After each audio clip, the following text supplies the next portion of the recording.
Good morning, everyone. The Select Subcommittee on the Coronavirus Pandemic will come to order, and I want to welcome everyone who's here today, as well as our witnesses.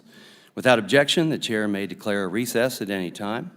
Pursuant to Rule 7D of the Committee on Oversight and Accountability, and at the discretion of Chairman Comer, Mr. Jordan, a member of the full committee may participate in today's hearing for the purposes of questions. I now recognize myself for the purpose of making an opening statement. Welcome to our first of many hearings concerning the coronavirus pandemic. We are tasked to review all the effects of the pandemic, as well as decisions made during the pandemic, not just the origins of COVID-19. However, we are here today at our first hearing to ask the fundamental question that this body has failed to ask 3 years ago.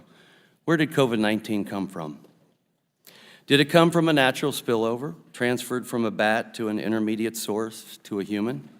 In other words, did it come from nature? Or was it the result of a laboratory or research-related accident? In other words, did it come from a lab?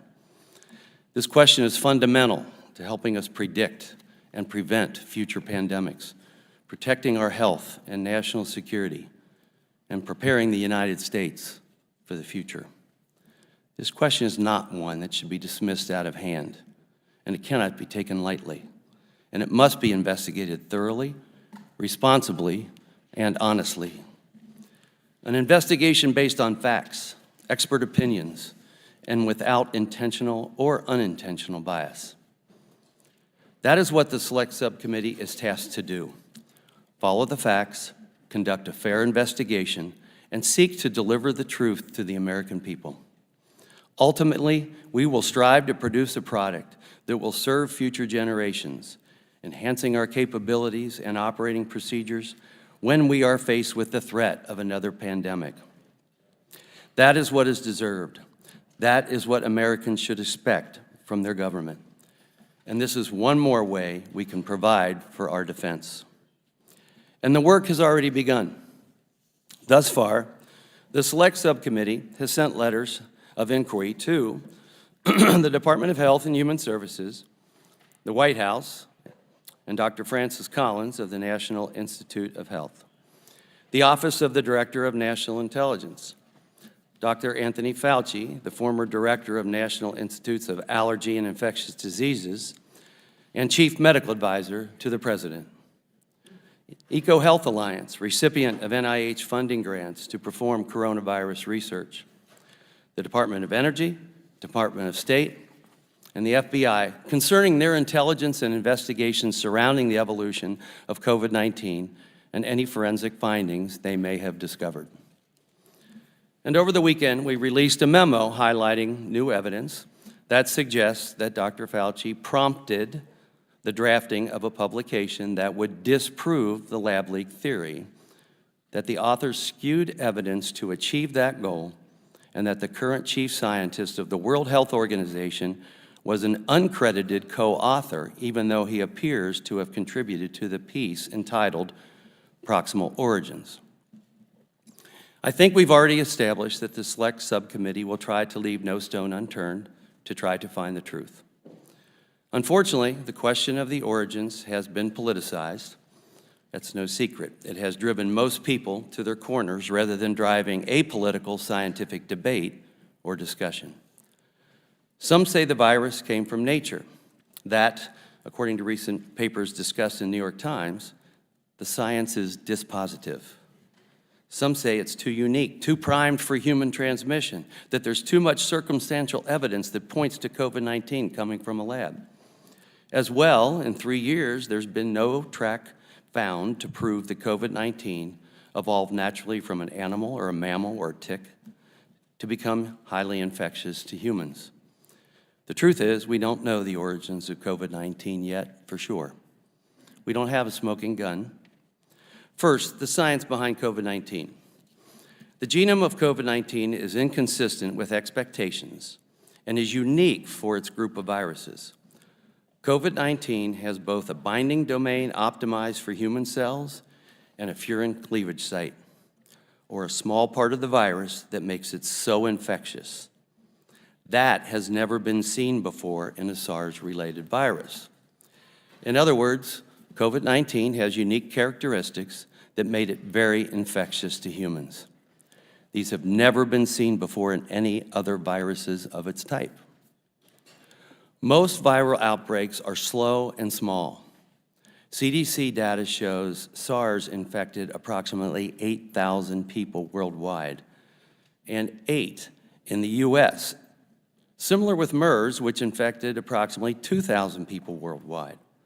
But COVID-19 was primed for human transmission. It has infected more than 750 million people worldwide.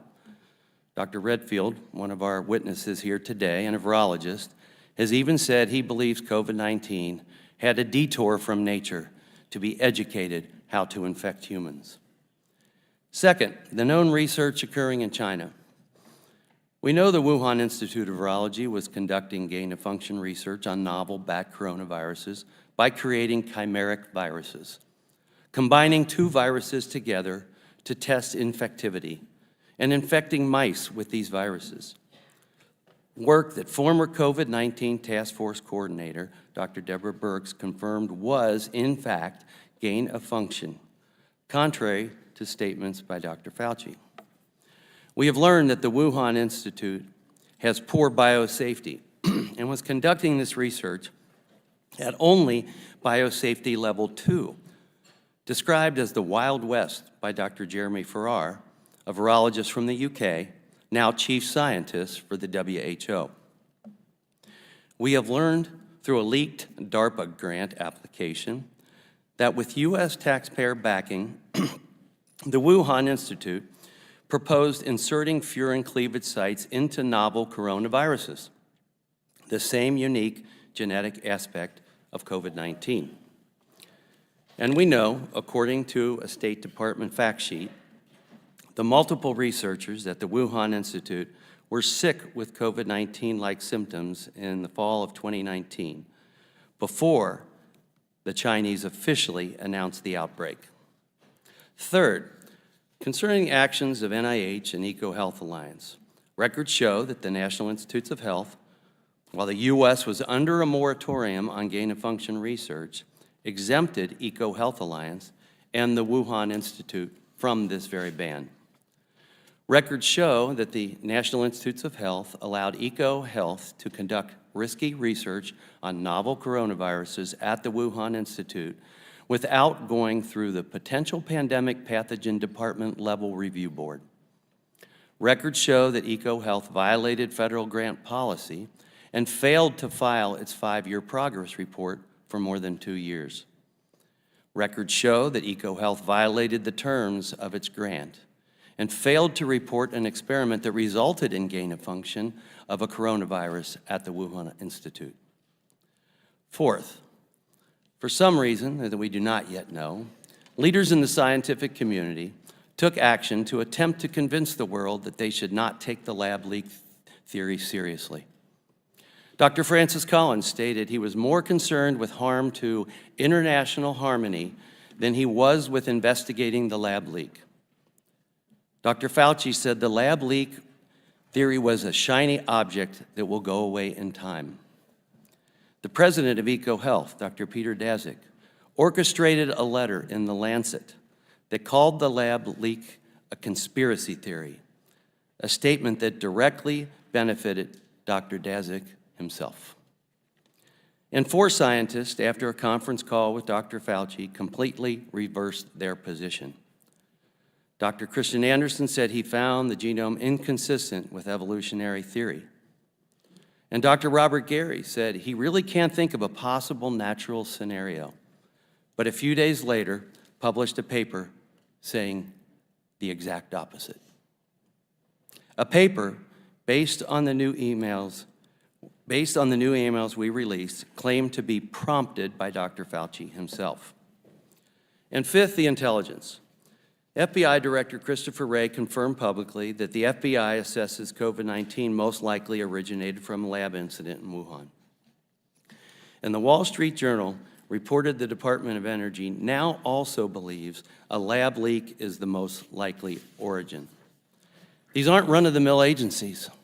The FBI used experts in biological threats and was reportedly supported by the National Bioforensic Analysis Center, and the Department of Energy used its own Z Division, experts in investigating biological threats. These are some of the facts as we know them, but there's so much more to do. We are here today to try and understand what and why. It's important to conduct this investigation. Discovering the origins is vital. It matters for the future of the world. And we aren't finished. We're just beginning. There will be more hearings and more inquiries and more documents discovered. And we will follow every lead. I look forward to hearing from our expert witnesses today, and I thank them for joining us today. Thank you. I would now like to recognize Ranking Member Ruiz for the purpose of making an opening statement. Thank you, Mr. Chairman. Today, the Select Subcommittee on the Coronavirus Pandemic convenes for its first hearing to discuss the origins of the COVID-19 pandemic, an issue of vital importance to our nation's public health. Since the first outbreak of COVID-19, researchers in the scientific community have worked tirelessly to evaluate the virus and advance our understanding of its origins. Dozens of studies have been conducted or are currently underway to evaluate this question. And under President Biden's direction and leadership, the intelligence community initiated a sweeping assessment to get to the bottom of the virus origins. The facts are, the evidence remains inconclusive. Therefore, we must allow our scientists and intelligence communities to gather evidence without politicization, extreme partisan rhetoric, or conspiratorial accusations that vilify our nation's public health experts. Instead, we should focus on developing policies that prevent and reduce the harm of future viruses and pandemics. As ranking member of this select subcommittee, it is my sincere hope that we can conduct this work in an objective, bipartisan way based on evidence to save lives. However, today's hearing marks a concerning step down the path of letting extremism get in the way of an inquiry that should be led by science and facts.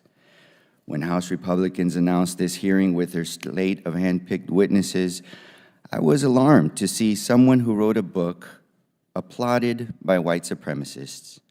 Mr. Nicholas Wade's 2014 book, A Troublesome Inheritance, suggests that different racial and ethnic groups have evolved to possess genetic variations in traits and behaviors tied to whether they prosper or not. For example, Mr. Wade speculates that certain populations have evolved to develop greater innate intelligence. He writes that, quote, intelligence can be more highly rewarded in modern societies because it is in far greater demand, unquote. And conversely, he claims that certain populations have been slower to experience an evolutionary change he has described as, quote, the transformation of a population's social traits from the violent, short-term, impulsive behavior typical of many hunter-gatherer and tribal societies into, quote, the more disciplined, future-oriented behavior observed in other populations.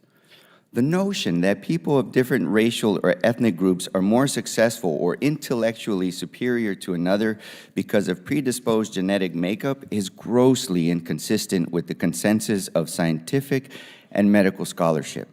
That is why I sent a letter to my Republican colleagues this morning strongly urging them to disinvite Mr. Wade as a witness so as not to give legitimacy to a man of such discredited, unscientific, and harmful views. These views are dangerous and have no place in a hearing examining the origins of a pandemic that has disproportionately and overwhelmingly harmed communities of color in the United States. I'm concerned that Mr. Wade and his views have been elevated by his participation on today's panel, giving him a platform reaching millions of Americans. His participation hurts the credibility of this hearing. Answering the question of how the novel coronavirus came to be one that should be driven by the need for thoughtful policy solutions. Whether the novel coronavirus emerged naturally or as a result of a lab leak does not change this. And as our expert communities work to advance our understanding of the virus's origins, Congress should be focused on developing common sense solutions to put people over politics and protect our nation from the threat of a future public health crisis. There is still time for this select subcommittee to change course, to reject extreme partisan rhetoric, discard conspiratorial accusations, and work constructively to save lives. The American people deserve nothing less. I yield back. I thank the ranking member. I would like to remind the ranking member and all those here that the ranking member was informed of our witnesses 7 days ago, yet objected this morning. Now, I understand that they had some problems getting their witness because of COVID, but we just received who their witness was today. Also, I'd like to point out that Mr. Wade is here as he was the editor of Nature magazine and Science magazine. Nature magazine is the magazine, not while he was there, but is the magazine that produced and printed Proximal Origins. So we will proceed, and I think that we will proceed, and I expect that our witnesses will proceed in sticking to the topic at hand today, as opposed to trying to deviate from it. You'll have your chance, Mr. Metz. You'll have an opening statement. Our witnesses today are Dr. Jamie Metzel. Dr. Metzel served on the National Security Council under President Bill Clinton, the State Department under Secretary Madeleine Albright, and as Deputy Staff Director for Senator Joe Biden on the Senate Foreign Relations Committee. He is currently a Senior Fellow at the Atlantic Council. Mr. Nicholas Wade. Mr. Wade has worked in the field of health and science journalism for more than 40 years. He worked for Nature magazine, Science magazine, and was then the science editor for the New York Times. He is now a freelance journalist and author, writing extensively about COVID-19. Dr. Paul Auwaerter, did I say that correctly, sir? Okay. Dr. Auwaerter was the president of the Infectious Diseases Society of America, the largest professional society worldwide related to infectious diseases. He is currently a professor of medicine at Johns Hopkins University School of Medicine, serving as the clinical director for the Division of Infectious Diseases. Dr. Robert Redfield. Dr. Redfield has spent more than 45 years in medicine and is a virologist by training. He served as chief of the Department of Retroviral Research at the Walter Reed Army Institute of Research, co-founded the Institute of Human Virology at the University of Maryland, and was the director of the U.S. Centers for Disease Control and Prevention from 2018 to 2021, serving during the pandemic itself. Pursuant to Committee on Oversight and Accountability Rule 9G, the witnesses will please stand and raise their right hands.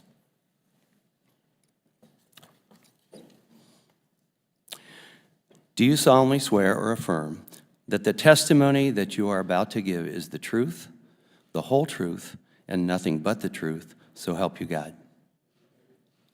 Thank you. Please be seated. Let the record show that the witnesses all answered in the affirmative. The Select Subcommittee certainly appreciates you all for being here today, and we do look forward to your testimonies. Let me remind the witnesses that we have read your written statements, and they will appear in full in the hearing record. Please limit your oral statements to 5 minutes. As a reminder, please press the button on the microphone in front of you so that it is on and members can hear you. When you begin to speak, the light in front of you will turn green. After 4 minutes, the light will turn yellow. When the red light comes on, your 5 minutes has expired, and we would ask that you please wrap up.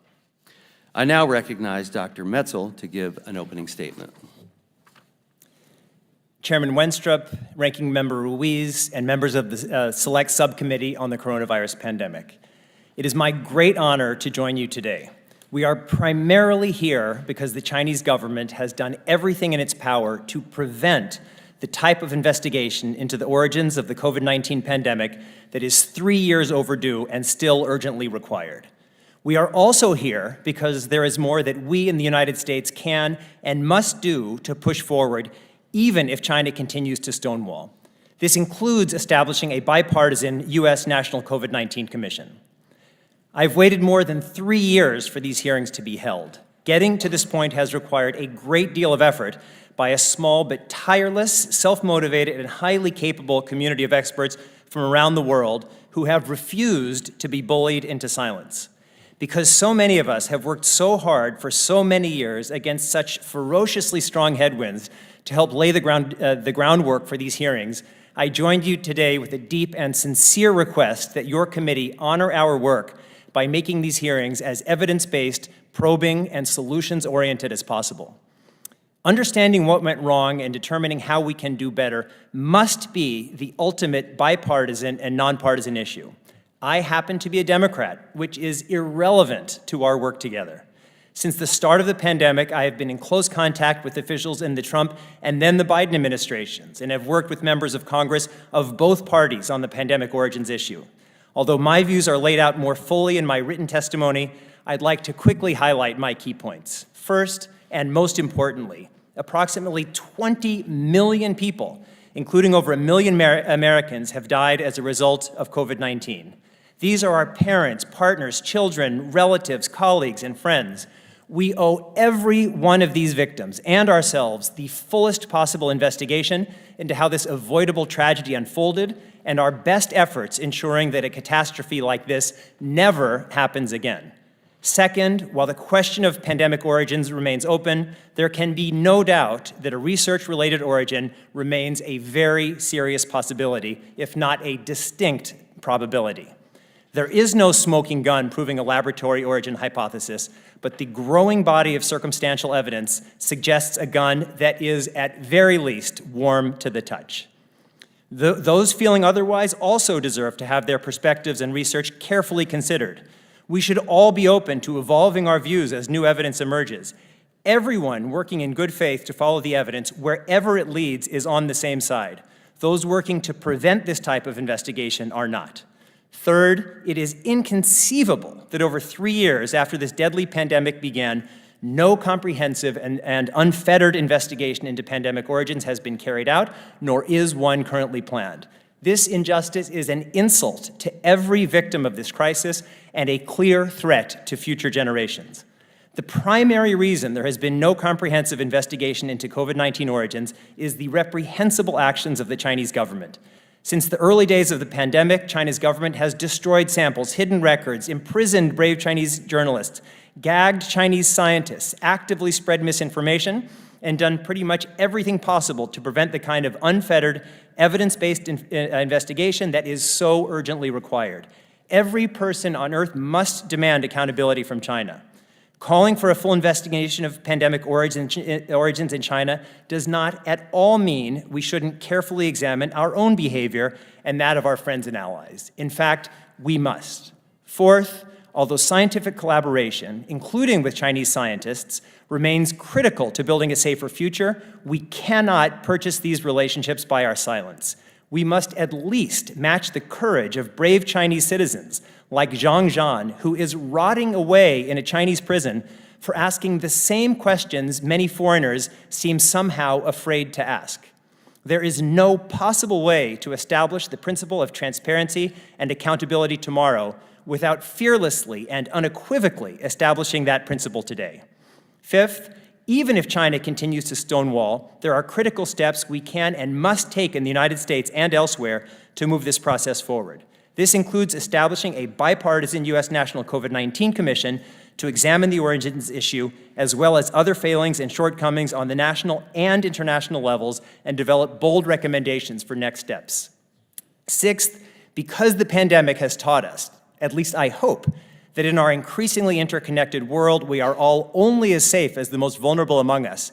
Making us more secure here in America requires we do everything possible to help build a safer world, including by helping upgrade the World Health Organization. Although some people have criticized the WHO for how it has dealt with the origins issue, it is my view, as outlined in my written testimony, that WHO Chief Dr. Tedros Adhanom Ghebreyesus has been, in many ways, an unsung hero of this process. Chairman Wenstrup, Ranking Member Ruiz, and members of the subcommittee, Our world is entering a new era of globalization, where risks are increasing across the board, including the risk of pandemics far deadlier than COVID-19. If we do not get to the bottom of what went wrong with the COVID-19 pandemic, if we fail in our efforts to fearlessly understand all shortcomings and shore up the vulnerabilities this crisis has so clearly exposed, the victims of the next pandemic, our children and grandchildren, will ask us why we failed to protect them when we knew what was at stake and had the chance. Thank you. Thank you. I now recognize Mr. Wade to give an opening statement. Thank you, Mr. Chairman. Although it's a gigantic distraction from the work of your committee, I think I should briefly try to respond to the attempt by Ranking Member Ruiz to discredit my testimony by saying a number of untrue things about the book I wrote 10 years ago on the biology of race. This was a determinedly non-racist book. It has no scientific errors that I'm aware of. It has no racist statements, and it stresses the theme of unity, that we are all variations on the same human genome. My book was vigorously attacked by obscurantist academics who want everyone else to believe that there is no biological basis to race. And my book was as welcome to them as pictures of the Earth from space are to flat earthers. I have nothing to be ashamed of in my book. It's the only place you can now read about what the genome says about human races, and I hope that Mr. Ruiz, if he reads it, will be pleasantly surprised to find that it says none of the things he says it said.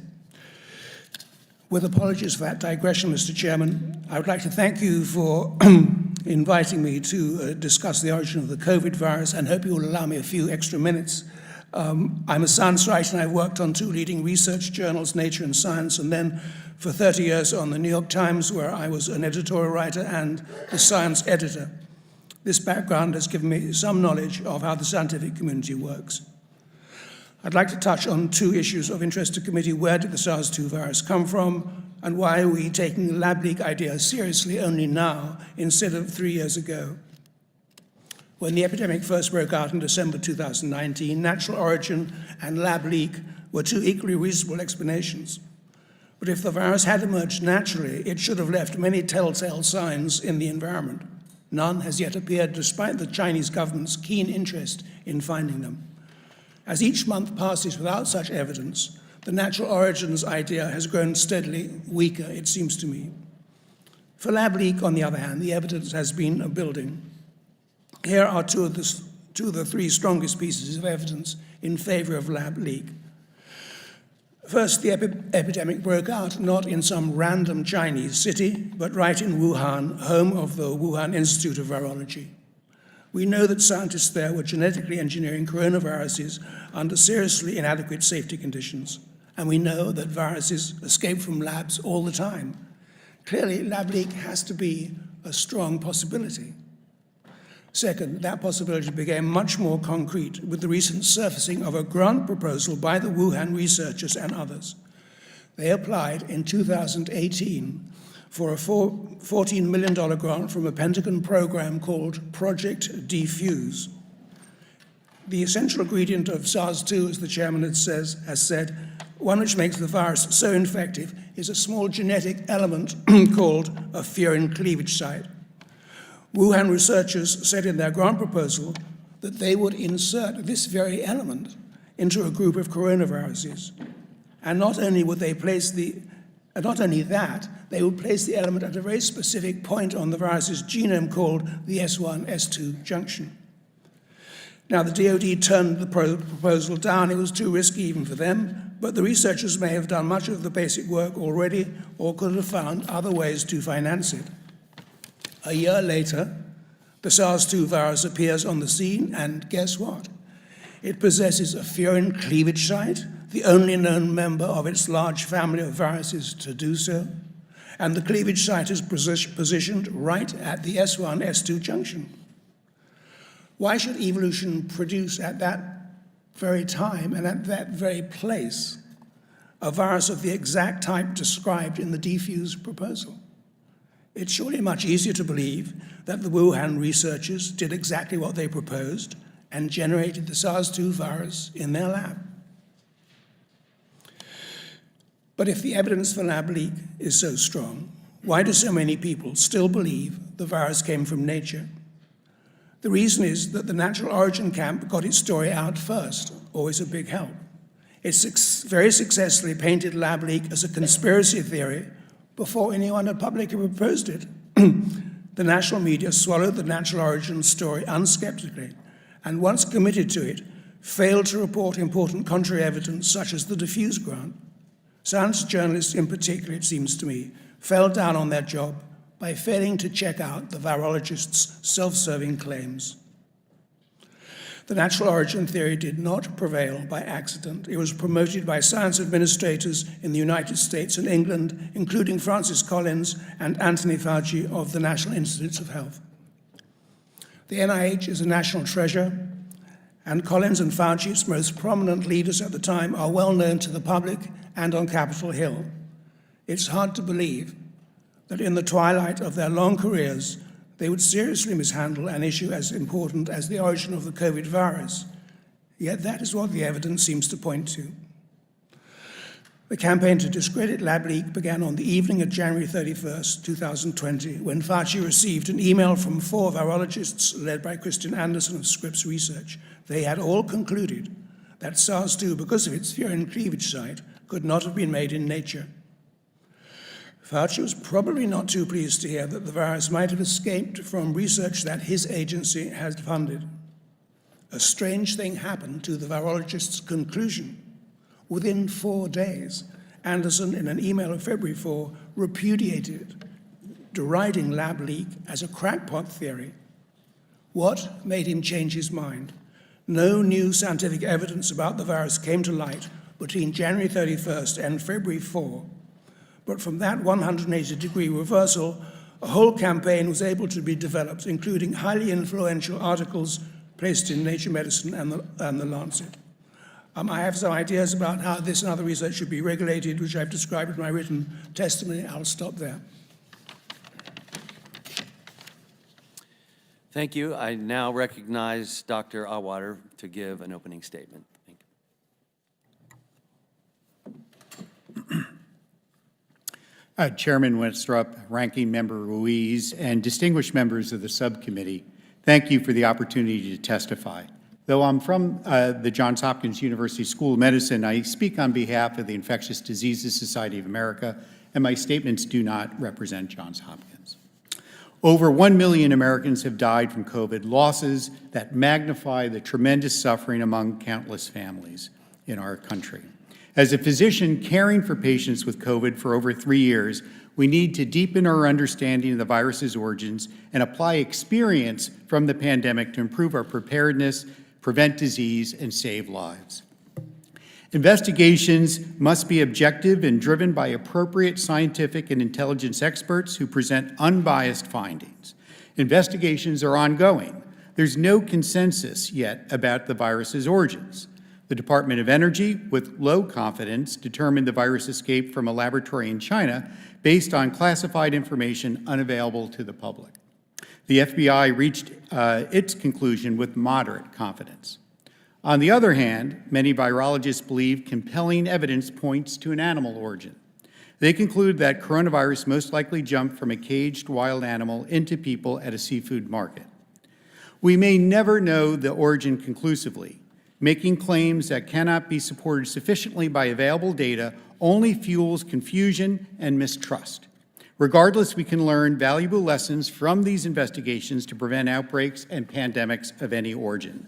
A robust public health infrastructure and global coordination are essential for surveillance to identify, track, and contain potential threats. Pathogens respect no borders.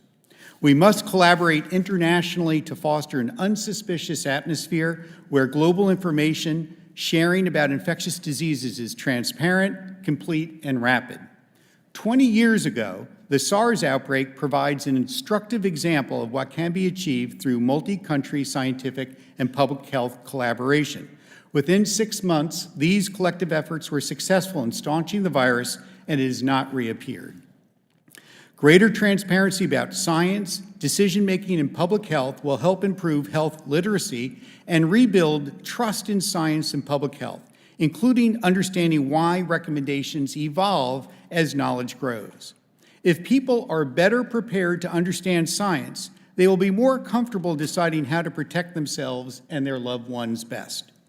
The U.S. should invest in an expert workforce to leverage preparedness tools to benefit all communities, meaning recruiting and training.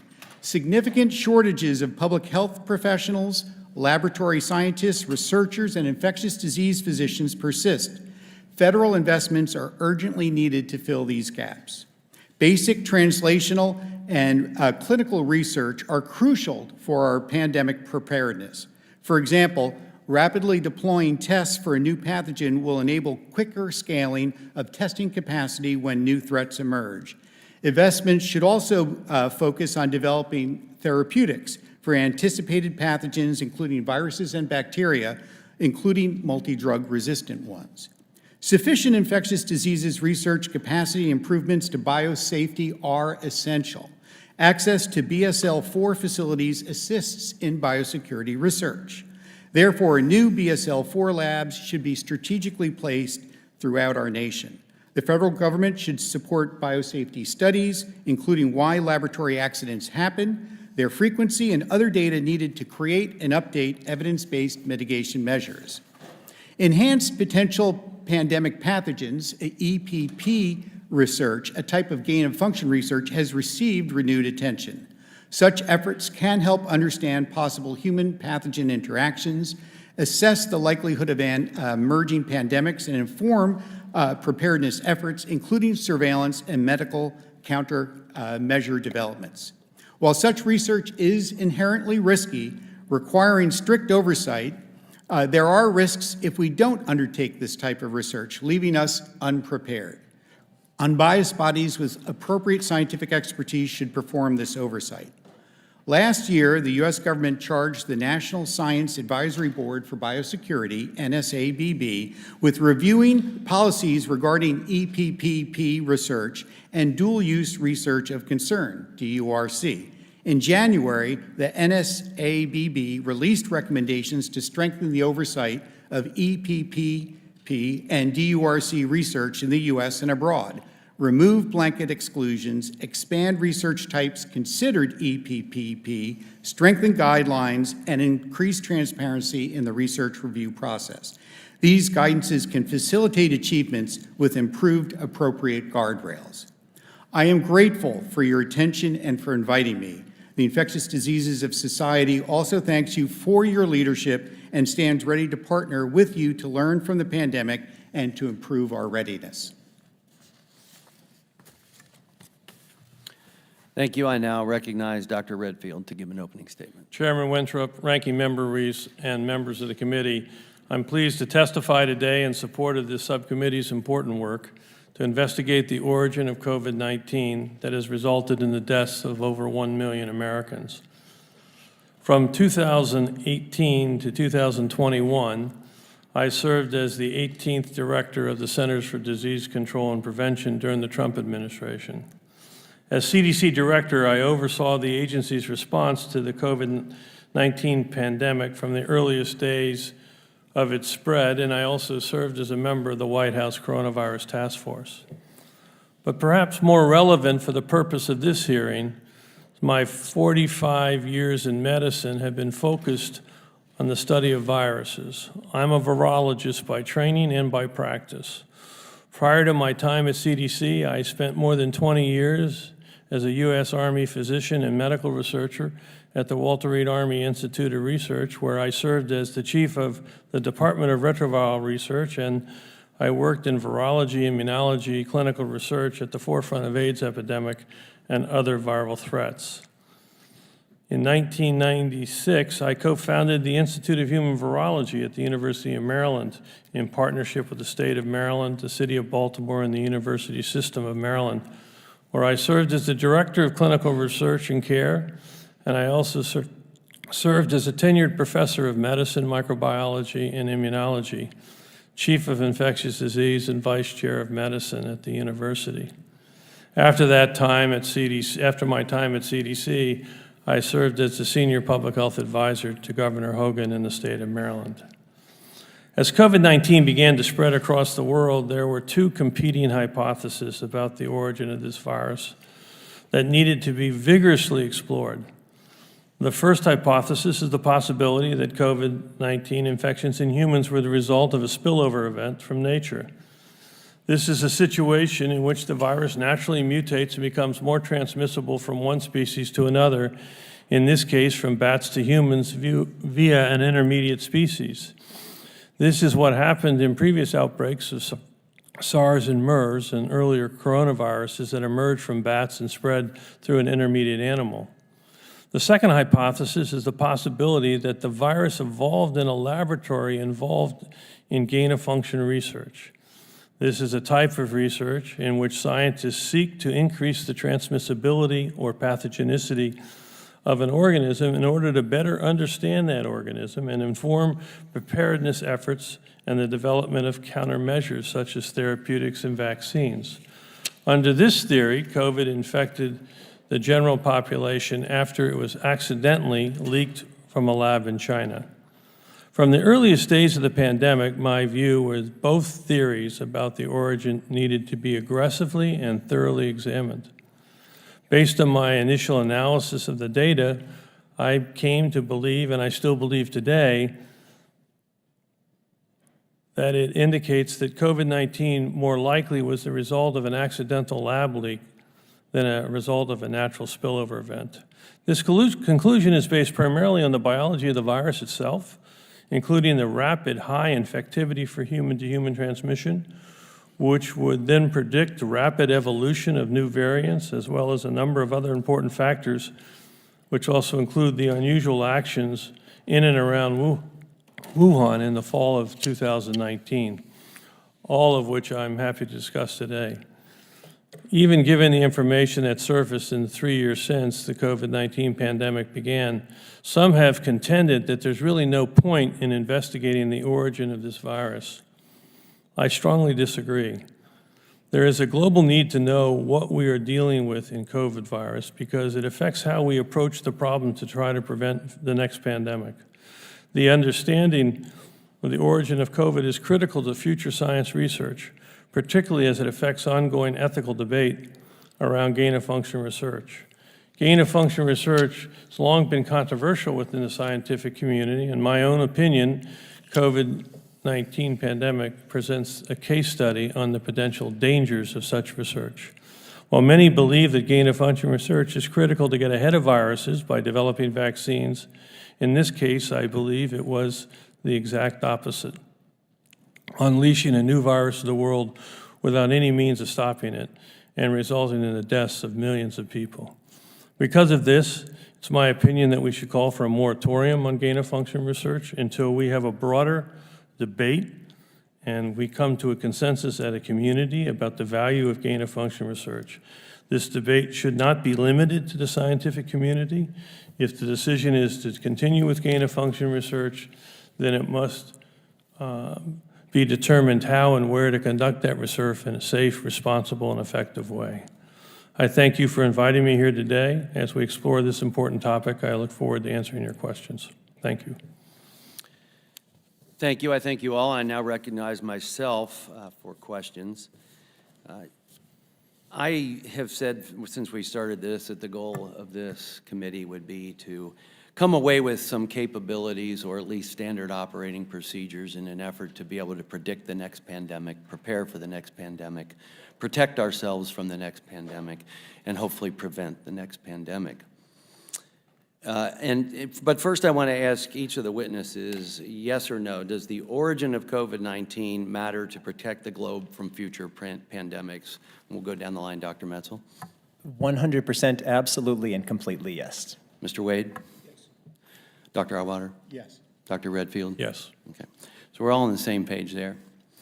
Dr. Mitzel, I have a question for you. You know, we've heard the testimony, and we know scientifically fact that we have found in the past with these types of viruses, coronaviruses in particular, SARS, MERS, we found an intermediary. My question is, do you feel that we, as a scientific community around the world, have robust capabilities to do that type of investigation to find an intermediary? We have the assets we need for that. Technically, we do, and we know that the Chinese government has actually been very aggressive in trying to find that kind of intermediary host animal. They've sequenced about 100,000 animals. They haven't found anything. In SARS and MERS, as you mentioned, those intermediary hosts were found relatively quickly. And so given that the Chinese government has every incentive to find an intermediate host, I think it's very significant that that hasn't been found, but we have that capability, and everybody has a reason to want to find it, particularly the Chinese government, and I think it's very telling that after 3 years, we still haven't found it. Dr. Arwad, I ask you the same question about those capabilities. Microphone. Yep. I would agree that we have the technical capabilities. What I would say, though, is with coronaviruses, they are highly mutable, which we've seen over these past 3 years as the virus has evolved. And regarding finding intermediaries, there are examples, for example, with Ebola virus, where we have not yet found a clear intermediary, despite looking very hard. And no one thinks that came about from a lab accident, decades ago. So I think it's still an open question. I think everything does need to be explored. There's always opposing points of view here that need to be weighed, and not all hypotheses are weighed equally. Yeah, I think it's interesting you talked about them being highly mutable. I assume they can be mutable in a lab. Dr. Redfield, are you an advocate for a moratorium on gain-of-function research, particularly research on potential pandemic pathogens, and why? Yes, I am. I think that, again, I think the people that are advocates for gain-of-function research do believe that by doing this research, they somehow get ahead of the curve. I'm of the point of view that we don't need to make pathogens more transmissible or more pathogenic in order to get ahead of the curve. We can begin to deal with those pathogens as they evolve. I don't think this should be a decision made by scientists alone. This is a societal decision. There should be a broad debate about whether this research is really necessary. And if so, we should decide how to do it safely and responsibly. I remind people, when I was CDC director, one of the most difficult things I had to do as a 20-something-year Army vet was shut down Fort Detrick. It wasn't very popular. These people were my friends, I knew them, but our inspection showed that they were cutting corners in their biosecurity requirements. And I felt that we weren't going to take that chance with the Frederick community and beyond. And so I shut the lab down for 4 to 6 months until they corrected their biosecurity. So I think this is much more complicated than people think. And if we are to go down that path, I would argue there's a few labs in the world that should be with multiple redundancy in containment to do this. But I'm not convinced it's to an advantage, and this is why in the Wall Street Journal op-ed I did, I strongly recommend that we have a moratorium on gain-of-function research, similar to what we had in the Obama administration. In one sentence, can you provide a definition of gain-of-function research? And I say that because there becomes little semantics sometimes, I believe, within the scientific community of what is a chimera and what is gain of function. Yeah, I think it's to take a pathogen and try to increase one of two things or both, to increase its transmissibility or its pathogenicity. I disagree with some of my colleagues at NIH to say the definition is restricted to a pathogen that's already a pathogen. If I make a non-pathogen pathogenic, that's gain of function. So in your expert opinion, was the Wuhan Institute conducting gain-of-function research on coronaviruses? Thank you. So one other path of questioning for you, Dr. Redfield. Proponents of this research claim it may result in vaccines or maybe even stop a pandemic. Dr. Redfield, has gain of function created any life-saving vaccines or therapeutics to your knowledge? Not to my knowledge. Has gain of function stopped a pandemic, in your opinion? No, on the contrary, I think it probably caused the greatest pandemic our world has seen. Do you find any tangible benefits to gain of function research at this time? I personally don't, but I do want to stress, I think the men and women that support it are people of good faith because they truly believe it's going to lead to a potential benefit. I disagree with that assessment. Thank you. I now recognize the ranking member, Dr. Ruiz from California, for his questions. Thank you, Mr. Chairman. The Select Subcommittee's first hearing should provide an opportunity for our members to carry out credible, responsible oversight to prevent and prepare for future pandemics. Instead, House Republicans invited a writer whose extreme and dangerous views have been echoed by white supremacists to testify on the issue of the novel's coronavirus origins. In May of 2014, David Duke, former Grand Wizard of the Ku Klux Klan, hosted a radio show praising Mr. Wade in his book, A Troublesome Inheritance. Mr. Wade, are you aware of David Duke's praise of your views on his website? When my book first came out, Mr. Ruiz, I think the extreme right wing thought it would help their cause, but they very soon dropped referring to it because when they actually read it, as many people who talk about my book have not, Well, they found that David Duke did read your book. In fact, he had a whole radio talk show about it and described it in detail, and he did endorse your views. On a post, davidduke.com, promoting his radio show, he states, quote, "Hear Dr. David Duke speak on the former science editor for the New York Times, who has now essentially embraced the scientific racial truth that Dr. Duke wrote extensively about in My Awakening and has written about for more than 35 years. You see, Mr. Wade's book deploys dangerous tropes and stereotypes about minority communities under the guise of science. His assertions define the overwhelming consensus of scientists and researchers, including those in the fields of population genetics and evolutionary biology. Dr. Redfield, as a former CDC director, do these views trouble you? I'm sorry, I was distracted. I'm sorry, I was distracted. Would do the views that I mentioned and the David Duke's endorsements of Mr. Wade's book trouble you?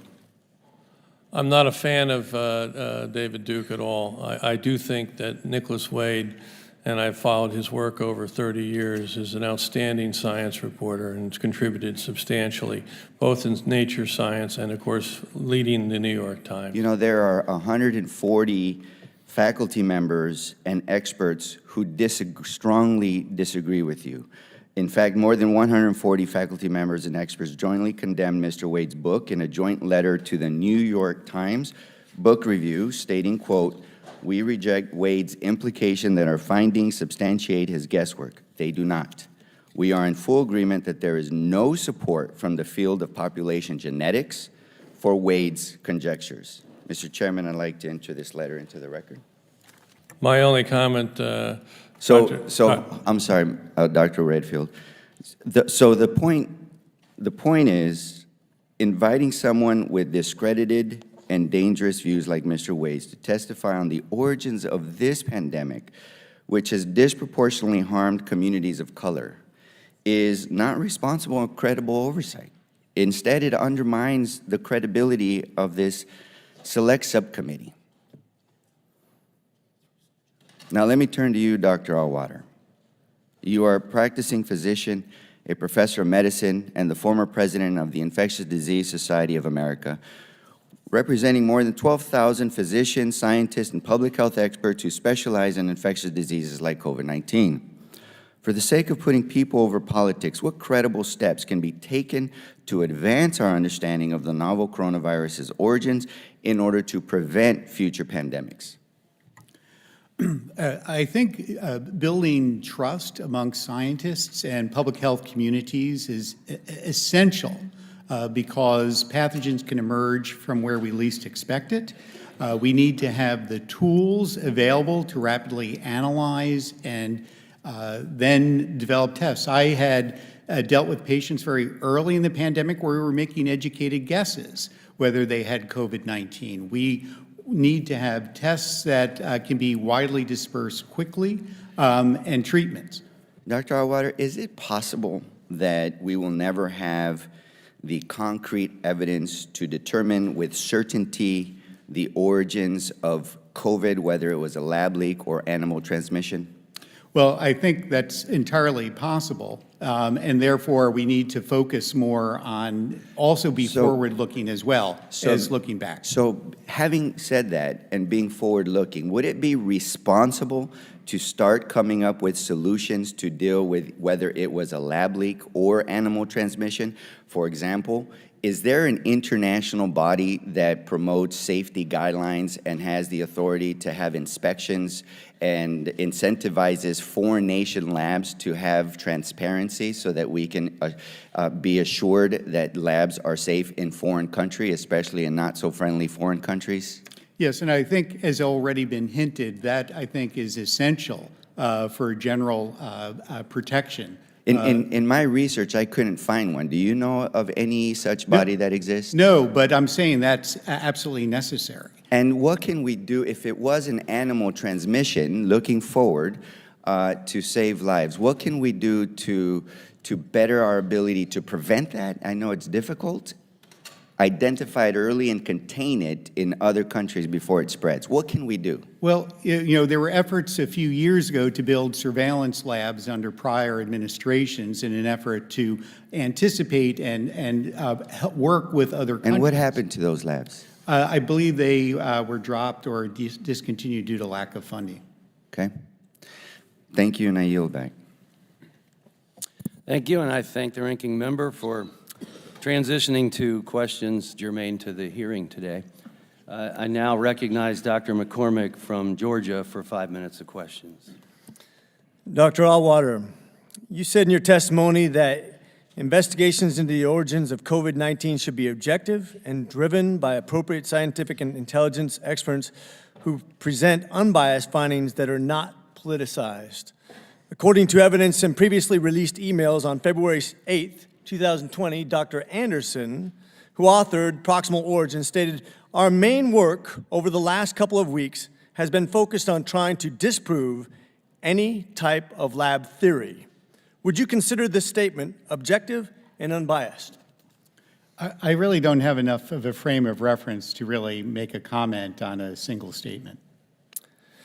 All right, let's switch then. You talked to, you cited a couple papers last summer in Science that talked about the evidence of natural origin.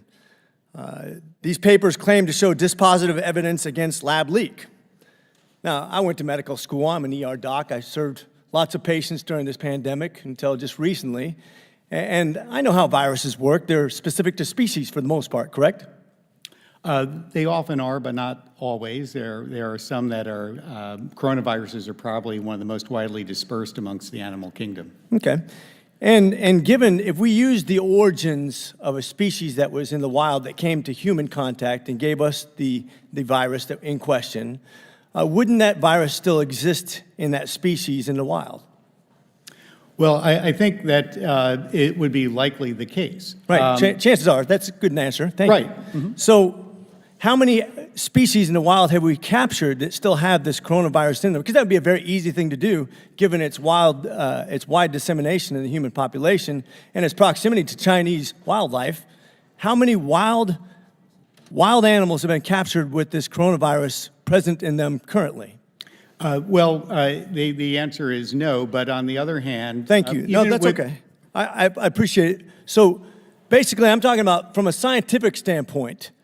We understand as a virologist and as a student of virology, that a good professor taught me, just like that yourself, who just said that the evidence is that diseases just don't go away in populations that are contained in the wild. And yet we've extensively tried to capture. The Chinese government would benefit greatly from showing us that this exists in the wild and came to human population, yet not one evidence of a certain species, whether it be dog or bat, has ever been shown to have this virus that somehow or another transferred to human. Yet that is our main evidence and theory to disprove that, albeit the Wuhan lab that actually stated what they were going to do and then had the same problem occur, that's a less likely chance in your mind. Is that correct?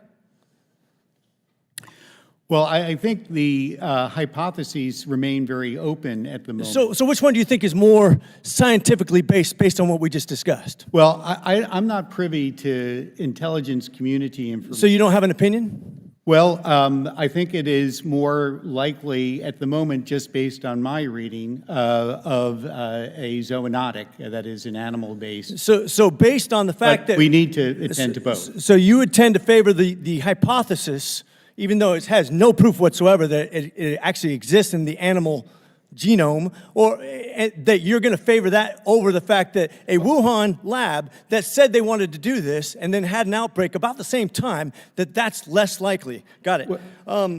First of all, when you talk about having trust, that's the most important thing you just stated in answer to Mr. Ruiz's statement. The most important thing is trust.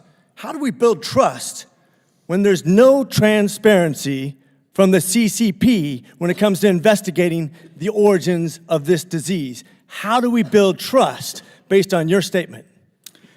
Well, I think amongst scientific communities, that is probably not as high a barrier, but for the politics, I'd have to leave to others. But you just stated that's the most important thing. Correct. But yet we don't have transparency on something that would be pretty easy to investigate if we had transparency, correct? Again, I would leave to others foreign policy. But scientifically, right?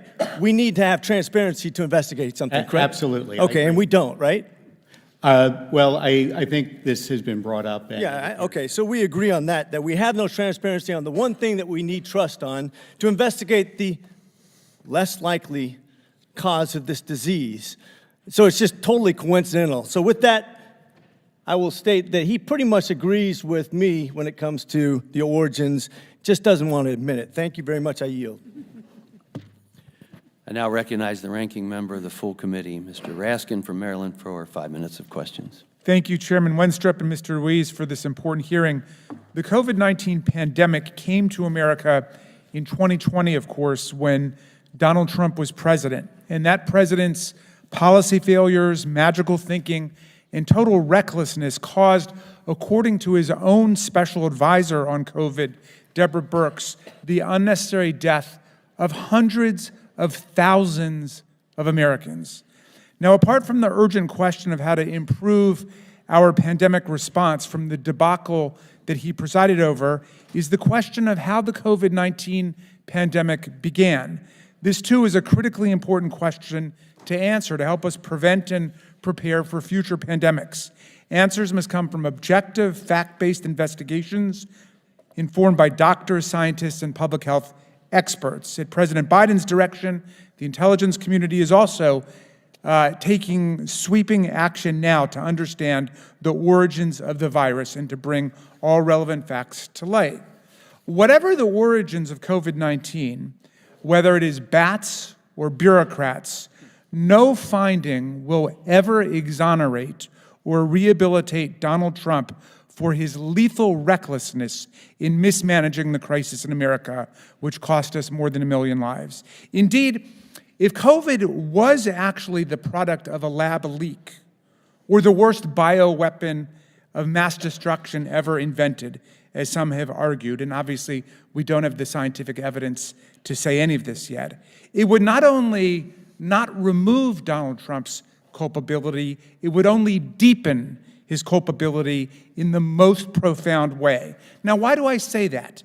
Because over the course of the crisis, beginning in January of 2020 and lasting through the spring, on more than 42 different occasions that we have identified so far, President Trump openly praised and defended the performance of Communist Party Secretary and Chinese President Xi in his handling of COVID-19 and boasted of how closely they were working together and boasted of Xi's openness and transparency.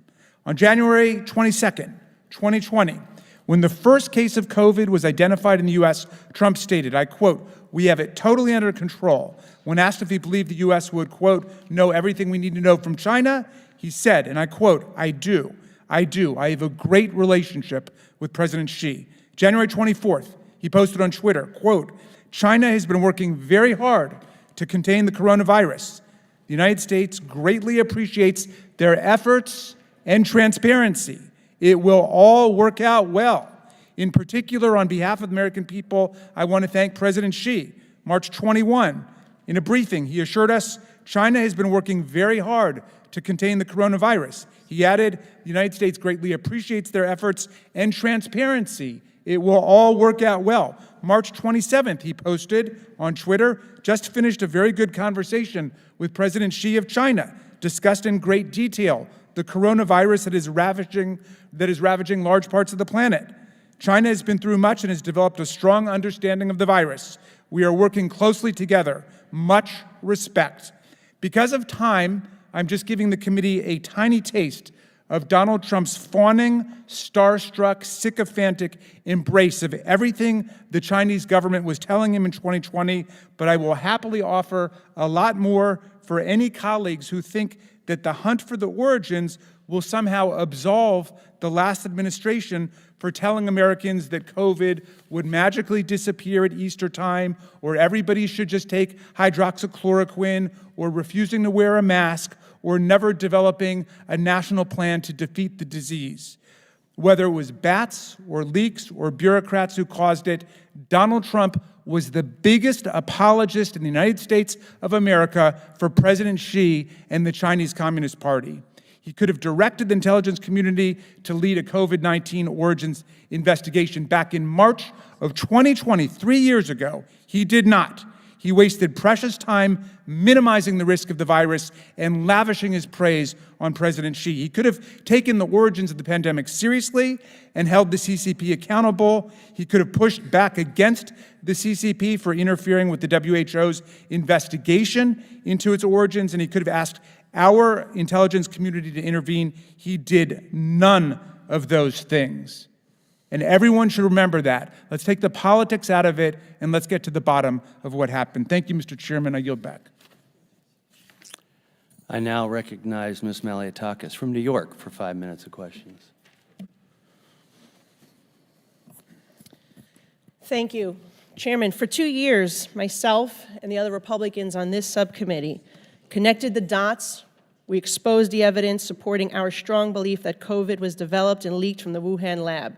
And during those same 2 years, the same Democrats that sit on this committee, they only hindered, they obstructed, they refused to hold hearings and get to the truth. Now we see mounting evidence supporting the COVID-19 originated from the lab in Wuhan, China, run by the Communist Chinese Party. And this hearing is about getting to the truth. I thank the chairman for making this the very first hearing, because the American people who have seen just as many fellow Americans die from COVID, as nearly as many die from COVID, that died in every war since the American Revolution combined, deserve to know the truth. Dr. Redfield, you pointed to the lab leak theory even before we did. In mid-January of 2020, you expressed concerns to Dr. Fauci, to Jeremy Farrar of UK's Wellcome Trust, and to Dr. Tedros of World Health Organization that, quote, "We had to take the lab leak hypothesis with extreme seriousness." And you urged Dr. Fauci to investigate both the lab and the natural hypotheses. Shortly thereafter, on February 1st, Farrar convened a meeting of a group of 11 top scientists across 5 time zones and asked Dr. Fauci to join, and he wrote, quote, "My preference is to keep this group really tight. Obviously, ask everyone to treat in total confidence," unquote. Dr. Redfield, you were excluded from this call, but up until then, you had been on you were included in every other conversation. What changed? Why do you think that you were excluded from these conversations? Thank you very much. I think just to emphasize, in early to mid-January, I did have multiple calls with Fauci, Farrar, and Tedros about how important I thought it was that science get engaged in aggressively pursuing both hypotheses. I also expressed, as a clinical virologist, that I felt it was not scientifically plausible that this virus went from a bat to humans and became one of the most infectious viruses that we have for humans. All viruses are not the same. So when you look at coronaviruses for SARS and MERS, for example, when they entered the human species, which they did via an intermediate, they never learned how to go human to human. Even to this day, they don't know how to go human to human. So you can't equate Ebola with a coronavirus. Now, why do you think you were excluded from those calls?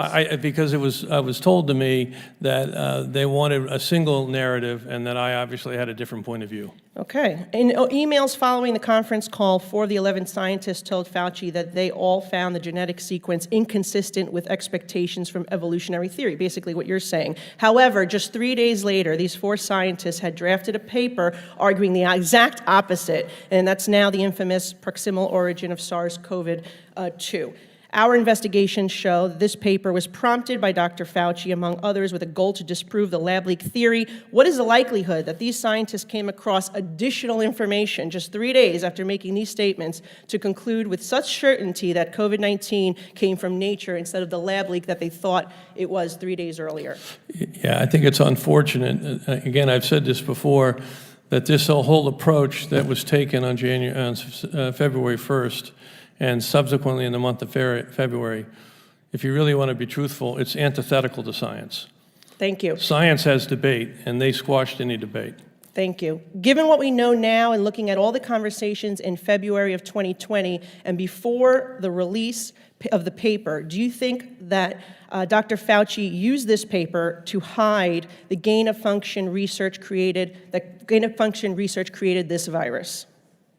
I can't talk about Fauci's motivation. Do you think that the paper does hide the truth? I think it's an inaccurate paper that basically was part of a narrative that they were creating. Remember, this pandemic did not start in January at the seafood market. We now know there was infections all the way back into September. This was a narrative that was decided that they were going to say this came from the wet market, and they were going to do everything they could to support it, to negate any discussion about the possibility that this came from a laboratory. I got 20 seconds left. Dr. Fauci was affirmatively told in an email that NIAID had a monetary relationship with the Wuhan Institute through EcoHealth Alliance. He was told this in January 27th of 2020. Do you think that Dr. Fauci intentionally lied under oath to Senator Paul when he vehemently denied NIH's funding of gain-of-function research? I think there's no doubt that NIH was funding gain-of-function research. Is it likely that American tax dollars funded the gain-of-function research that created this virus? I think it did, not only from NIH, but from the State Department, USAID, and from DOD. I'm out of time. Thank you very much. Now recognize Ms. Dingell from Michigan for 5 minutes of question. Thank you, Mr. Chairman. During the height of the COVID-19 pandemic, I found it very disheartening to see public health professionals across this country vilified and attacked for supporting COVID-19 mitigation measures, basic safety measures, and later vaccines. They were trying to keep people safe and prevent deaths. I want everyone to know I take this committee very seriously. I want the facts. Dr. Redfield will confirm to you I was one of the first people to call him about Wuhan and had a lot of questions and never let up. So I want the facts. But I hope and say to my colleagues on the other side, we cannot go down a dangerous path by pushing unfounded conspiracies about Dr. Fauci and other long-serving career public health officials. Here is the reality.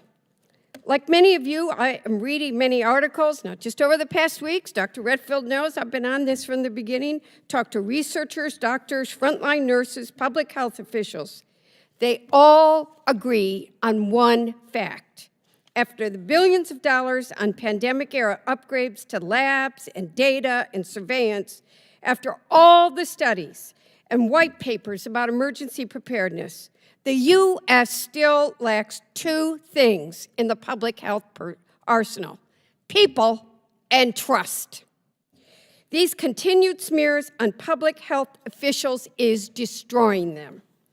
I strongly urge everyone on this committee, but my Republican colleagues specifically, from rehashing unfounded theories and other public health theories that Dr. Fauci and other public health experts have blocked investigations into the pandemic origins.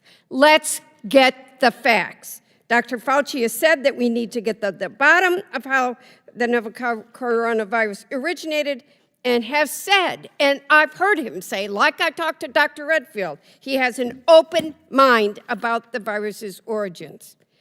To all of you and to all of us in this room, I say it's critical to rebuild trust, and that continued attacks on public health officials only serves to further discredit people's confidence in our public health institutions, makes it almost impossible and it's challenging to recruit workers in the field, and it undermines people's trust in science. We're seeing it. We know that basic things like washing your hands, covering your mouth when you cough, and immunization save lives. And now, because of all of what we're doing, people aren't getting measles vaccines. They're not getting chickenpox. We're seeing the return of diseases that we've never seen before. We have to take seriously that this rhetoric is perpetuating people's distrust in flu shots and many other things. So let's work together, all of my colleagues, to protect the American people. That's our job. Dr. Arwater, how does misinformation surrounding the possible origins of COVID-19 and its spread damage the relationship between doctors and patients? Well, my sense is it's a very frequent question that, patients just ask me in the office, what do you think? And I don't have any direct knowledge, but it's obviously on a lot of people's minds. And I think if it was handled objectively, it would be less political.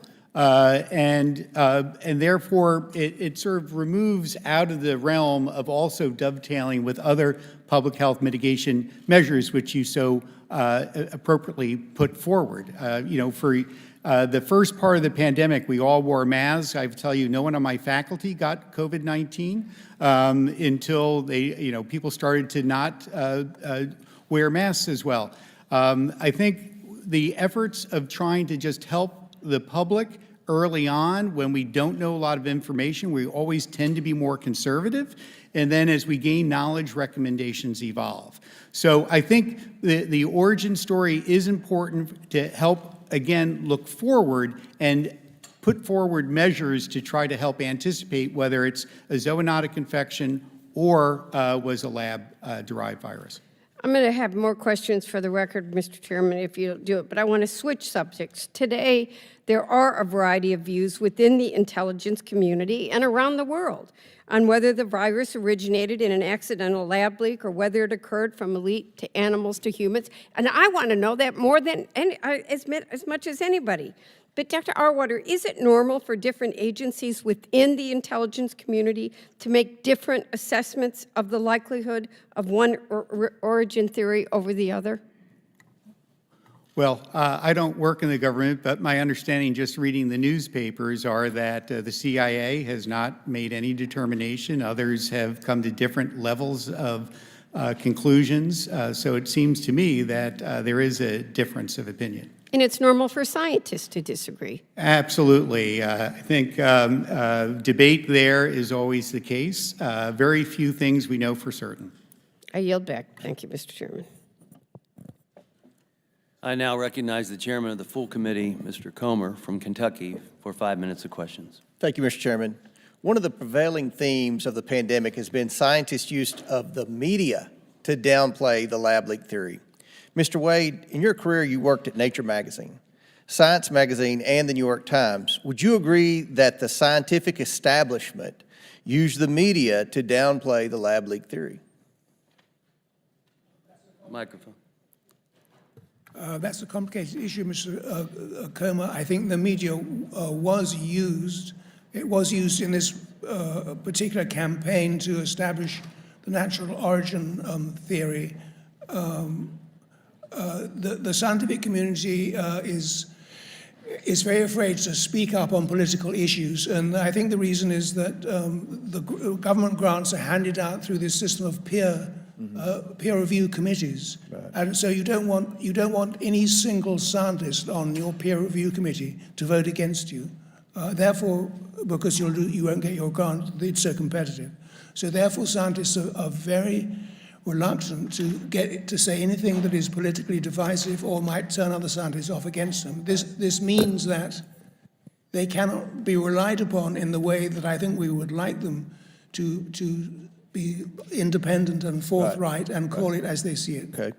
Well, we saw this first with the proximal origin paper that said, quote, "Our analysis clearly showed that COVID-19 is not a laboratory construct or a purposely manipulated virus," end quote. This was first published on February 17th of 2020. Each witness, I have a simple question.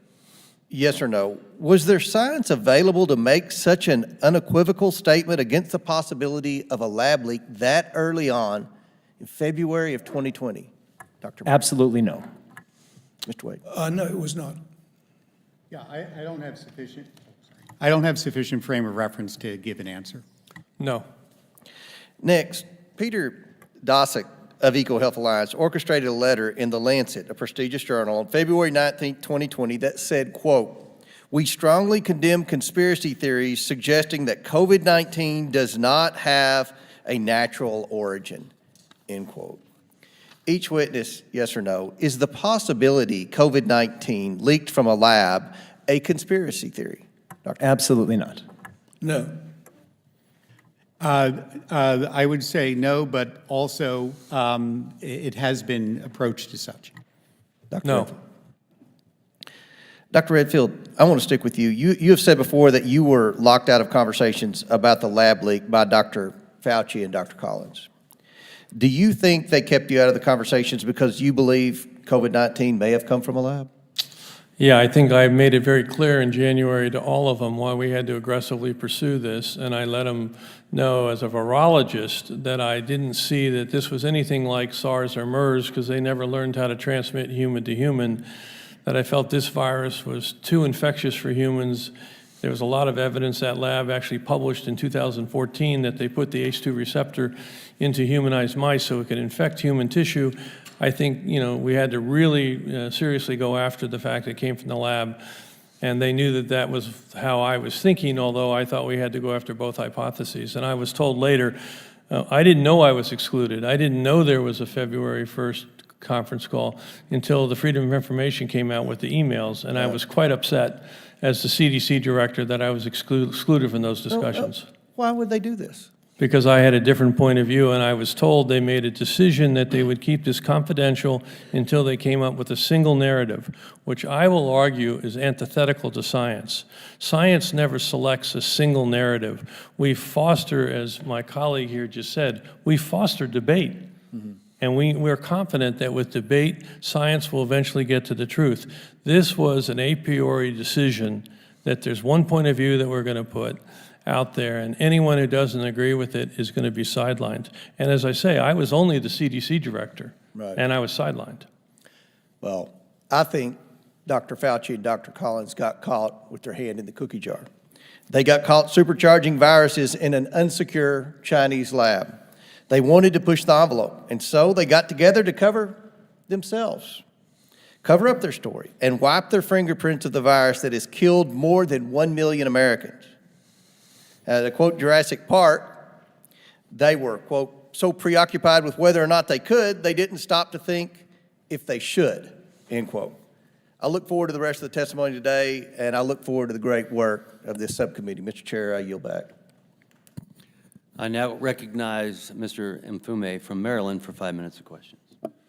Thank you very much, Mr. Chairman. I want to thank you and the ranking member for convening us on this very important and difficult topic, one that all Americans, regardless of where they live, regardless of what they do, are concerned about. And I had come to this hearing expecting, Mr. Chairman, that we would find a way to peel off the things that didn't matter so that we could get to the things that did matter, whether it was a lab leak or infection through animals. I think we've got to pursue both of those paths if we are ever to get the truth. However, I must go back to what my ranking member said, that I am a bit appalled that this hearing now gets layered over with the issue of race in a very strong way with the presence of Mr. Wade. And Mr. Wade, I have read your book, and I'm appalled by it. And I would hope that giving you this platform does not paint or taint the issue that we're trying to get to and deal with here. You're not a physician. You're not a physician's assistant. You're not a scientist. You've never done a peer-reviewed paper, and yet you've got an opinion, which is fine, except that it's steeped in this conspiracy theory that somehow or another minorities are so genetically different that they are culpable in some sort of way. And I don't like that at all. In your book, The Troublesome Inheritance, you talk about a number of different things, and David Duke talks about it and says that he really endorses your position on blacks and Jews.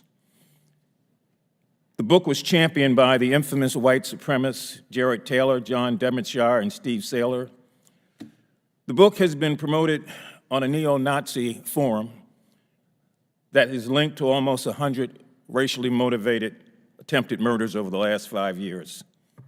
And it troubles me that, and I'm going to ask unanimous consent, Mr. Chairman, that the New York Times piece for which you wrote actually said that your theory has come off at the wheels, particularly when you talk about East Asians and their genetic makeup.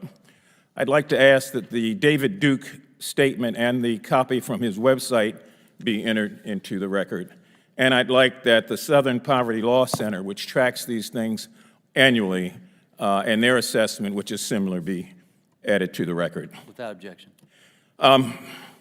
Now, I got to tell you, I spent 5 terms in this body. I was so troubled by what I saw in the streets with bias and hate crimes that I actually gave up my seat in the Congress. And I went back to work in community groups.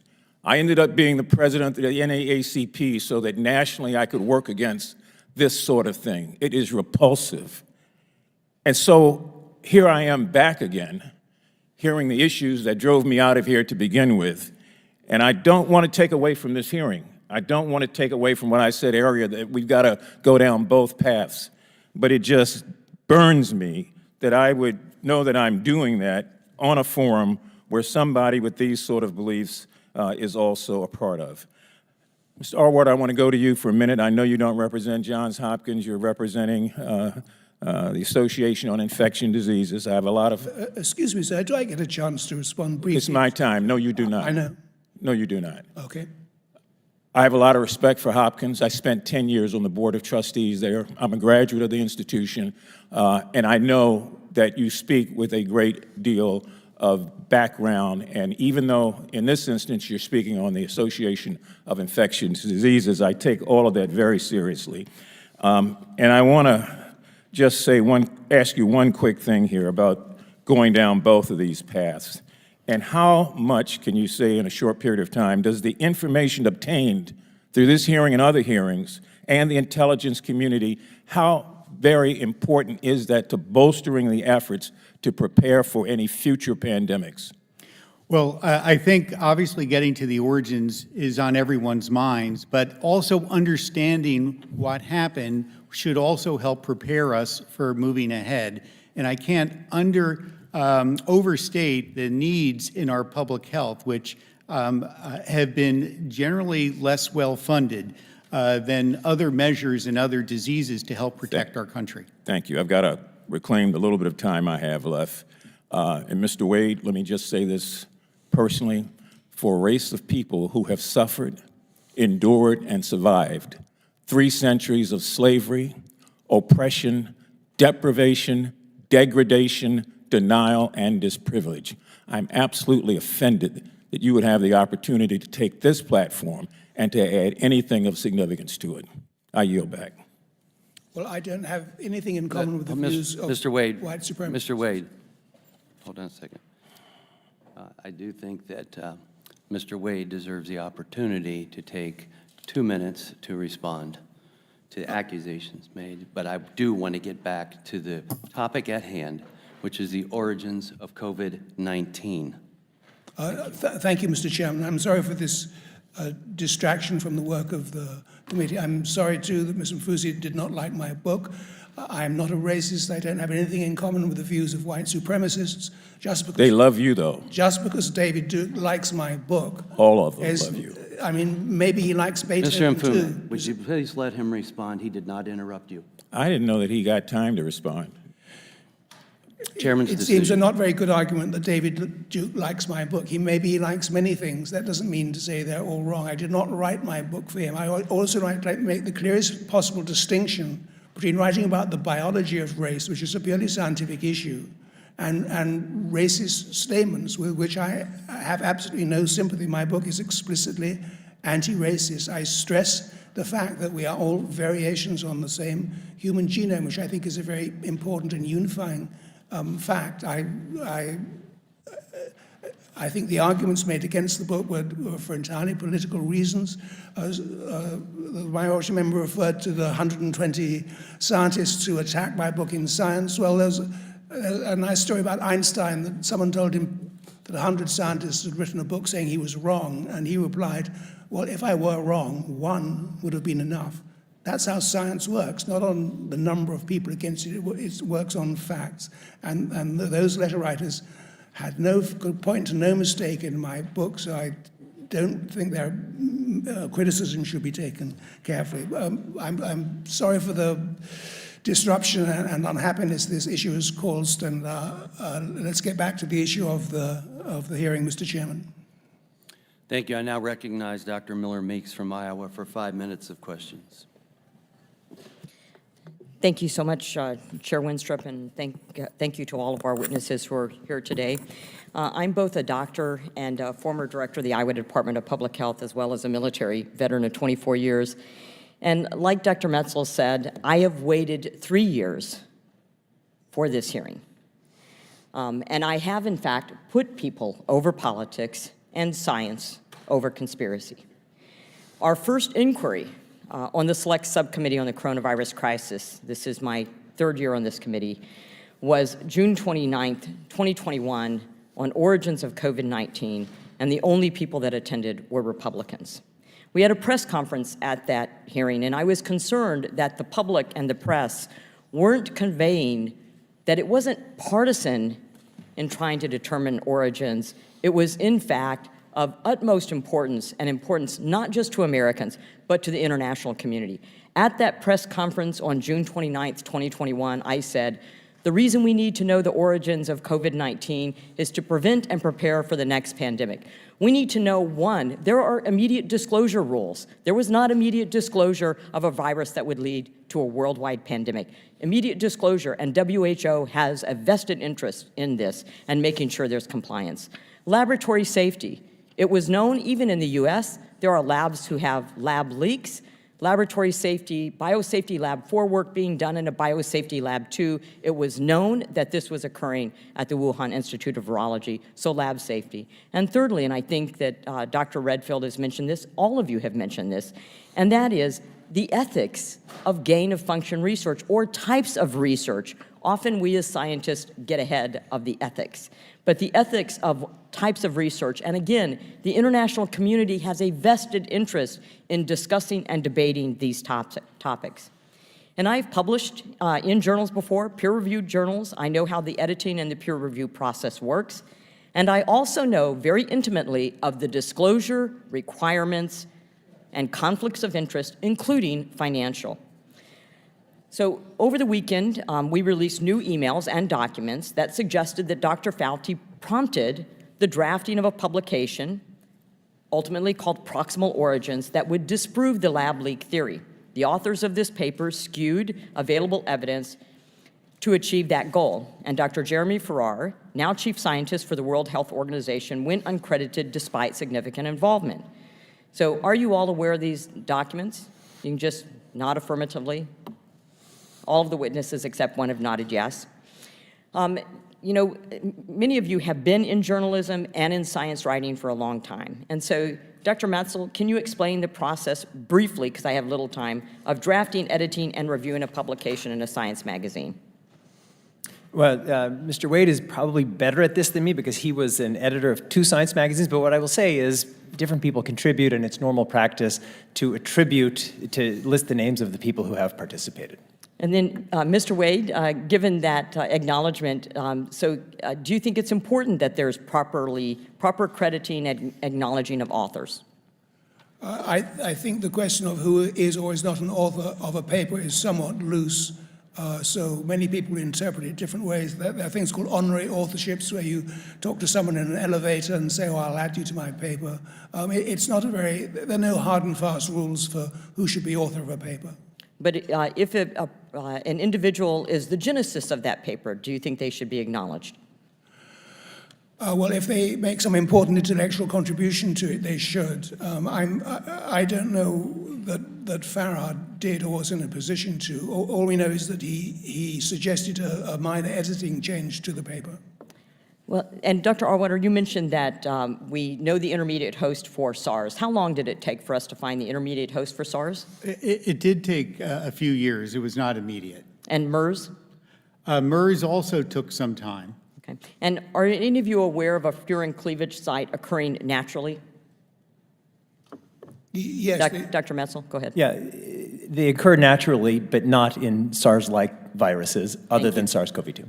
So in other Which, viruses, yeah. but not in SARS, and SARS-CoV-2, very similar to Correct. SARS. In no SARS-like viruses, and it showed up for the first time in a SARS-like virus in the SARS-CoV-2 virus, which it seemed to appear out of nowhere. The endonuclease fingerprint, how common does that occur? The repeating cycle, CG, GC, GG. The furin amino cleavage acids. site. Yeah. Yeah. So my point in that is that there is, as you said, Dr. Metzel, extraordinary circumstantial evidence that this came from a lab. I don't know why the authors didn't want to state this. They did not want to have the scientific conversation and dialogue, why they wanted to obfuscate and suppress the truth, or even have a debate about the origins of COVID-19. Was it for personal financial gain? Was it to hide U.S. financial interest into the Wuhan Institute of Virology indirectly? Was it to suppress the revelation that there was perhaps gain-of-function research that had been prohibited in the United States? Or were they concerned that a conspiracy would develop that it was bioterrorism? And I would state that their suppression and obfuscation has led to the exact mistrust and distrust and conspiracy theories that they may have tried to avoid. Thank you so much. I'm so delighted to have this hearing, and I think we will be able to get to the bottom of this, have an open dialogue. What they did is not science, and it will Madam's not time has prevent future expired. I now pandemics. Thank you. recognize Ms. Ross from North Carolina for 5 minutes of questions. Thank you very much, Mr. Chairman. I just want to be very clear to our distinguished panelists and to the folks who are watching this.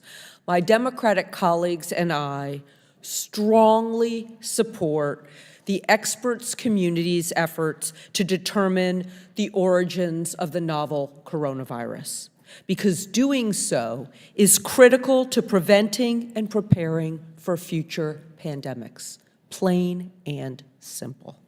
And as stated, almost 1.2 million Americans have lost their lives due to COVID-19, and millions more around the world. It's very personal to each of us. More than 30,000 people in my home state have died because of this pandemic. And our goal here should be to prevent something like this from happening again, which is why science and facts should guide legitimate investigations into the pandemic's origins. And as has been said by my colleague on the other side of the aisle, we must put people over politics. So, Dr. Auwaerter, I just want to ask you my first question. How does promoting our understanding of the novel coronavirus's origins help us prevent and prepare for future pandemics? Well, I think there are two main avenues. One is, if it is of animal origin, we need to anticipate additional viruses or even potentially bacteria, and therefore having an advanced notice, an early notice as possible, certainly is helpful for containment and also mitigation measures. This, no doubt, would need to be cooperation with other countries, public health agencies, to build that infrastructure. On the other hand, if it's a lab-derived virus, then guidance in terms of proper research and guardrails is highly important to make sure, to the best of abilities, this never happens again, much as we take great care with airline safety, nuclear weapons, and so on. All that needs to be paid attention to. Thank you. Dozens of scientific research studies have been completed or are currently underway to promote our understanding of how the novel coronavirus came to be. Under President Biden's leadership, and we heard a little bit from our colleague, Mr. Raskin, about President Trump's initial response to this, but under President Biden's leadership, the intelligence community has taken decisive action to get to the bottom of the novel coronavirus's origins. And we have seen some new releases from different departments about their ongoing findings. Dr. Auwaerter, can you tell us about the importance of the objectivity of these investigations? Well, as a clinician and someone that does research, I think the objectivity is very important. Obviously, not all information is available to us that has based the conclusions. That's outside of my expertise as to whether that's the case, but I think the objectivity is highly important, and also the fact of how it's rated. You know, low confidence means exactly what I think it means, that there's a fair amount of uncertainty. Okay, final question. Congressional investigations designed to villainize or discredit public health experts undermine our public health institutions and sometimes can spread dangerous misinformation, which itself can metastasize. Dr. Auwaerter, instead of launching a partisan investigation or politicizing the pandemic's origin, what should Congress be doing to prevent something like this from happening again? Well, outside of the political realm, I would just say an independent body would make the most sense that is not hewing, essentially, or have an ability to make much political hay, if that's possible. I'm not sure of the details of that, but to me, that seems to be the ideal. Thank you very much. I'd like to yield the remainder of my time to my colleague, Congressman Mfume. Oh, thank you very, very much for that. I want to go back and underscore, if I might, how I began my comments, because I don't want that lost on those who are here or those who are watching. This is designed, and again, I want to commend the chair and the ranking member Ruiz for making sure that we move down a path together, Democrats and Republicans trying to get answers for the American people, not just about what happened, but as has been said, so that it never happens again, and if it does, we're prepared. And I put so much emphasis on science because I spent 5 years at the NIH, at the Institute for Minority Health and Health Disparities. I was the executive director of the National Medical Association, and up until 2 years ago, I've served as vice president of Research America, the largest research advocacy organization in the country. This is real to me. This is very personal. And I can't even fathom the thought of people still dying as a result of this until we have our work completed. Thank you. I yield back. Thank you. I now recognize Ms. Lesko from Arizona for 5 minutes of questions. Thank you, Mr. Chair. In Rep. Ruiz's opening statement, he said he doesn't want the COVID investigation to be political. I couldn't agree more. Yet in the next breath, he accused one of the witnesses of writing a white supremacist book, which is political salvo designed to discredit the witness. Then his first question wasn't about COVID-19 at all. It was all about a non-COVID related book that Dr. Wade wrote in the past, and a poster board was held over his head designed for political theater. Then Rep. Raskin went after President Trump for 5 minutes instead of asking a question. With all due respect, I contend that some of my Democratic colleagues are the ones making the COVID investigation political. Why they don't want to investigate the origins of COVID-19 that killed millions of people, I will never understand. My first question is for Dr. Redfield. A witness in our roundtable last week said that it was a no-brainer that the virus came from the Wuhan lab. When you were director of the CDC, did Dr. Fauci ever explain to you why he didn't believe the virus came from the Wuhan lab and why he actively worked to silence that theory? Dr. Fauci's position, as those who thought a spillover, took the position that it was most likely a spillover event because that's what happened with SARS and that's what happened with MERS, right? And I think it's important to look at, prior to 2012, we didn't really have another mechanism other than nature. We weren't doing gain-of-function research, right? I'm a clinical virologist. I tried to explain to Dr. Fauci, who's an immunologist, that this virus, SARS and MERS, when they infected man from the intermediate host, civet cat in the case of SARS and a camel in the case of MERS, they never learned how to go human to human. So those original outbreaks were less than 1,000 people, and the epidemics died. And so when everyone thought this was SARS-like, well, it's gonna die too. But this virus was immediately the most infectious virus, not the most, I think probably right behind measles, virus that we've ever seen infect man. So I immediately said, wait a second, this isn't natural. And then you go back and look at the literature and you find in 2014, this lab actually published a paper that they put the H2 receptor into humanized mice so it can infect human tissue.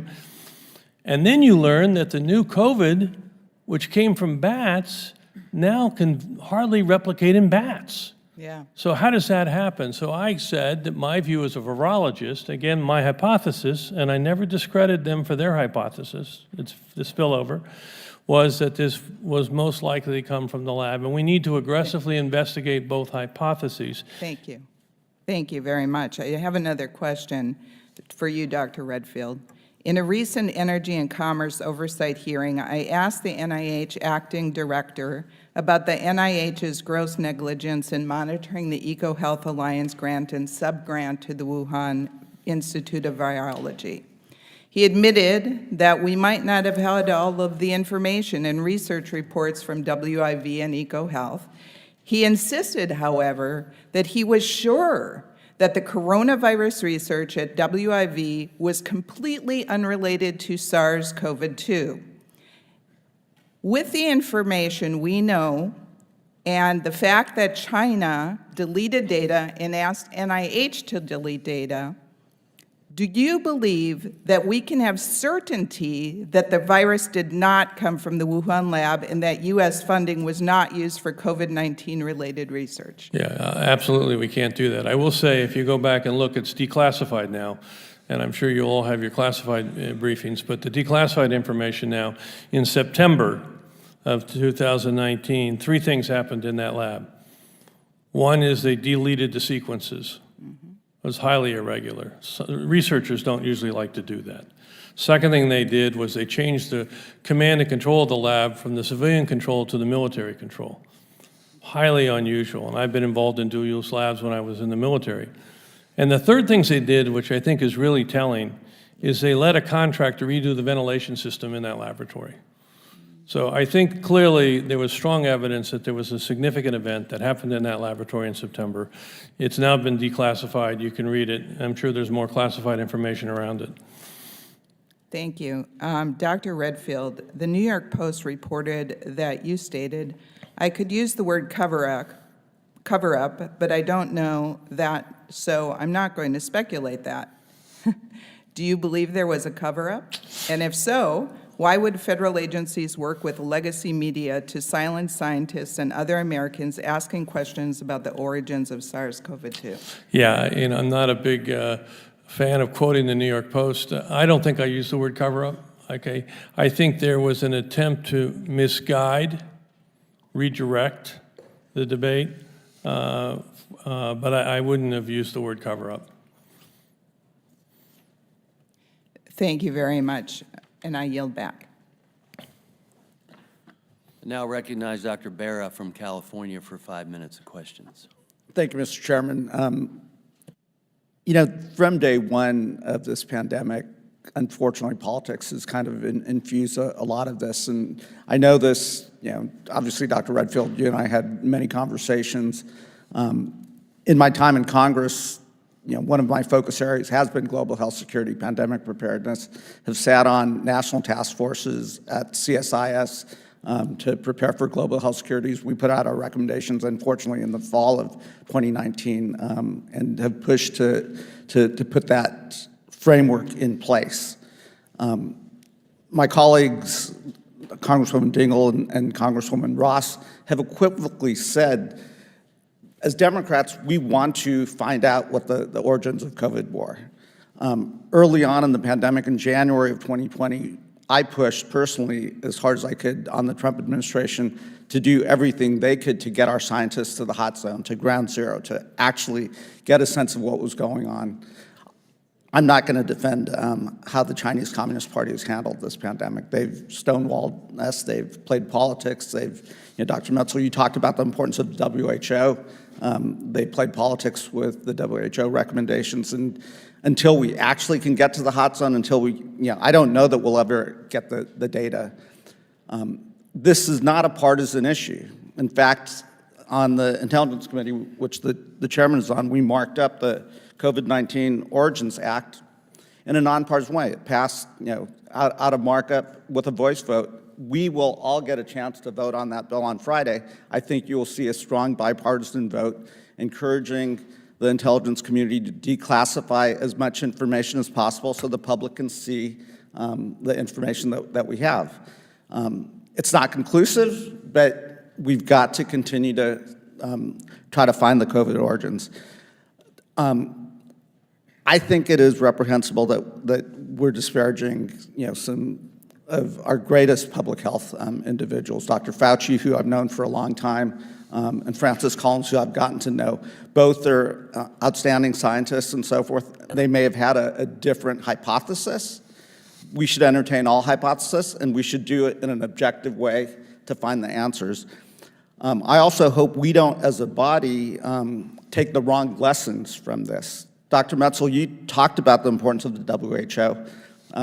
I'd like your opinion on international collaboration is extremely important, not just in pandemic preparedness, but also in biosecurity work and so forth. We have to have the systems in place to identify pandemics fairly quickly, to think about how we address it, because whether this was man-made or naturally occurring, bad actors are out there who just saw what a virus did to the entire planet. Those technologies are readily available. You come from a national security background. How important is it to work with our international partners here?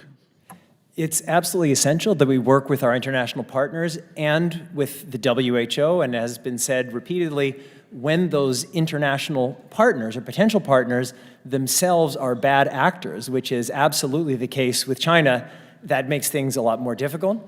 And then the World Health Organization, which is absolutely essential, is working with one hand tied behind its back. It doesn't have the mandate or the authority to do what it needs to do. It couldn't have its own independent surveillance capability in the beginning of the pandemic. When China was preventing the WHO investigators from going to Wuhan, there was nothing that they could do. And as I said in my remarks, Dr. Tedros has actually really been at the forefront of fighting for the kind of open inquiry that the Chinese government has so aggressively blocked. And if I can just say, just very quickly, I'm originally from Kansas City. I'm a Midwestern optimist, and so I hear some consensus in the room that it's critically important to understand how the pandemic started, that we have to fully examine all origin hypotheses. It's my view, as I've said before, that China must be the primary focus, but we also have to look at everything, including ourselves. But if we make this process primarily about Dr. Fauci, even though we need to look at everything, if we make it primarily about Dr. Fauci, we will be inappropriately serving the Chinese government a propaganda coup on a silver platter. I couldn't agree with you more. Let's get to the facts. Let's discover the origins. Let's do what we can to prevent the next pandemic. Let's increase our safety and biosecurity. We should debate gain-of-function research. I think that's totally appropriate. We should make sure, if we are looking at that it is done in an absolute safe way with oversight, et cetera. We should also think about the private sector that can operate, and do this research on their own. We ought to think about how we also look at that and make that safer. Thank you. Now I'll recognize Mr. Cloud for 5 minutes of questions. Thank you, Chairman, and thank you all for being here. Thank you for your work in science and for yielding your wisdom in this effort to us today. Dr. Metzel, I wanted to ask you, you mentioned that there were scientists who refused to be silenced, insinuating that there were efforts to silence, and I was just wondering if you could kind of brief what some of those efforts were that you saw. Sure. So when a small handful of us in the earliest days of the pandemic began raising the possibility of a possible lab origin, there was just, as I said, ferociously strong headwinds. There was this manufactured consensus, and I kept digging. And like I said before, I'm a lifelong Democrat. I consider myself a progressive person, but I kept digging. I couldn't find the justification for these strong arguments, calling people like me investigating, looking into pandemic origins in good faith conspiracy theorists. And it was very difficult. So we had a small group that formed later in 2020 that others have called the Paris Group. All of the members of that community were aggressively trying to place scientific papers with journals and had zero success. So there was a wall that was extremely difficult to get over, which is why what I said to this group is, look, we have to try to get around that wall, and that's why we published our 4 open letters that I believe played a significant role in along with other things, of starting to shift this conversation. But it took more than a year of this kind of aggressive work to even start to begin that type of change. And some of that pushback came from our government, too, is that correct? Well, it was mixed. I mean, certainly from what we've heard, there were leaders of the United States government who, Dr. Fauci had said he was open to all possibilities, but then the next sentence was, the preponderance of science suggests a natural origin. I'm a fan of Dr. Fauci, but I don't like to scream at the television, but when I heard those words, I would say, well, no. Right. That's not the case. That's not what the science, at least as I'm reading it, is saying. To what you were just saying, Forbes mentioned you as one of the first, as an ex-high official, high-level staffer for Bill Clinton and then Senator Joe Biden to say that SARS coronavirus was likely a Wuhan lab escapee. Why did you think that? Yeah. So in the early days of January of 2020, like everybody, I was trying to figure out what was happening, and I read the news reports, and it said it comes from the market, and SARS-2 sounded kind of like SARS-1, and that seemed credible, but I had just been in Wuhan, China, and so I think a lot of Americans had this vision of Wuhan as some little market town where a bunch of yokels are eating bats for dinner every night, but Wuhan is China's Chicago. It's an incredibly sophisticated, highly educated, wealthy city. I knew that the Wuhan Institute of Virology was based there. I knew a lot about that background. I also had an understanding both of the science and of China. And then on January 24th of 2020, there was a Lancet paper written by Chinese scientists saying that more than a third of the earliest cases of infection were of people who had no connection to the market. And so in my mind, that was a pretty strong piece of evidence that the market was a super spreader place, which certainly is what I still believe. And that was when I started digging. And then in later February of 2020, I had all of these ideas I was developing. I went to South Africa for the meeting of our World Health Organization Expert Advisory Committee on Human Genome Editing. And this is with some of the top scientists and others in the world. And then privately, I was telling people, like, here is my private view. Here's what I'm seeing in the evidence. And there was a part of me that was kind of hoping that they would say, oh, no, you're crazy. Here's what you're missing. Because this is an uncomfortable hypothesis for many reasons.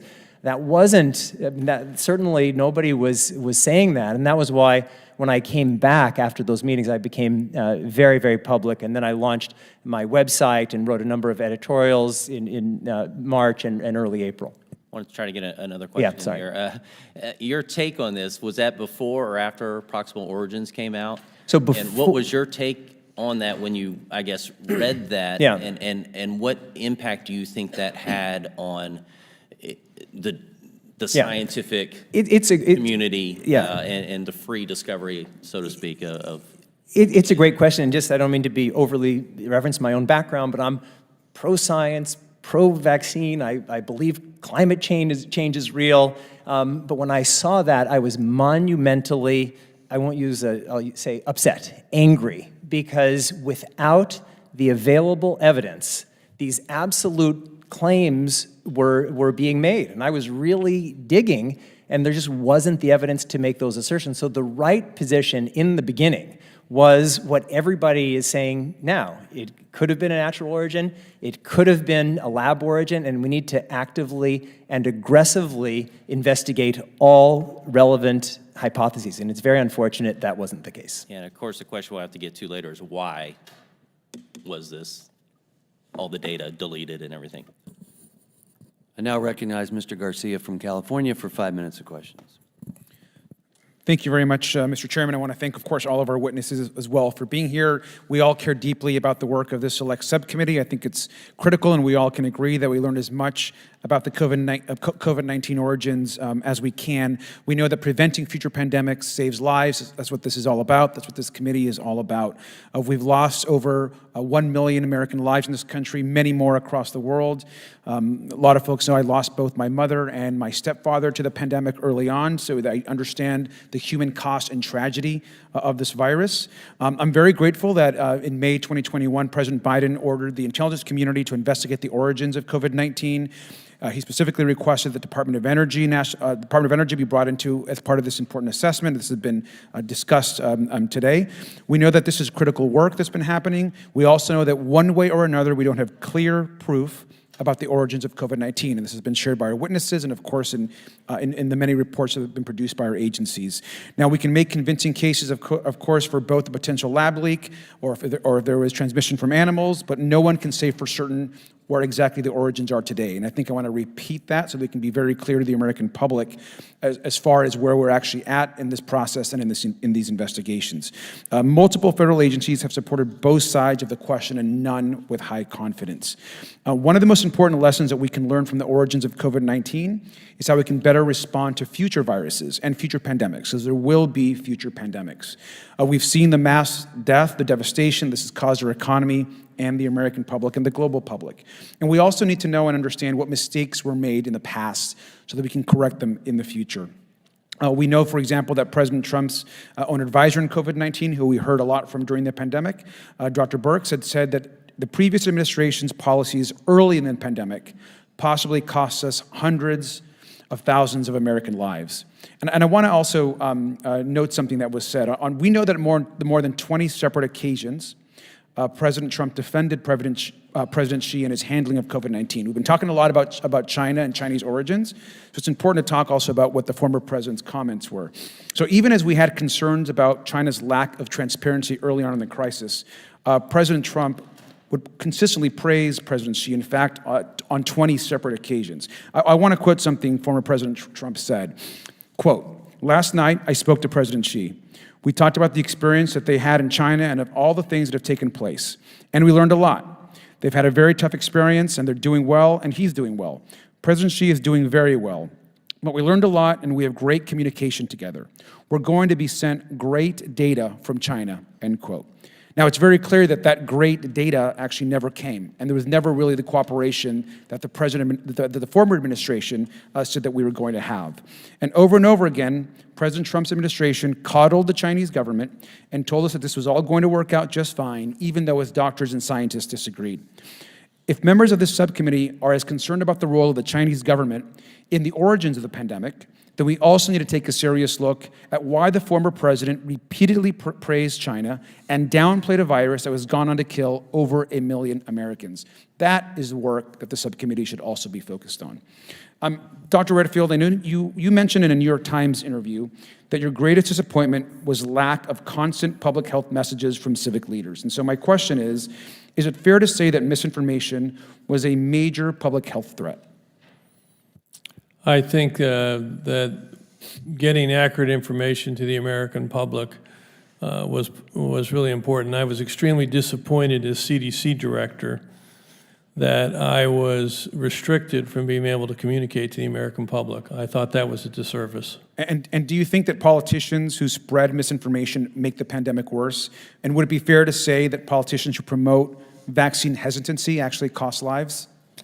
I think that there's a number of issues. Clearly, vaccine hesitancy is one of our greatest threats. As you know, as a CDC director, I took it on head on when I found out that, we had over 360,000 people die of flu in the decade before I was CDC director, and less than 50% of American public takes the flu vaccine. So try to get over that. I do think, and this is different, I do think one of the ways you promoted vaccine hesitancy, though, that wasn't the intent. I do think when we got into vaccine mandates, that helped reinforce vaccine hesitancy. So vaccine hesitancy is a threat.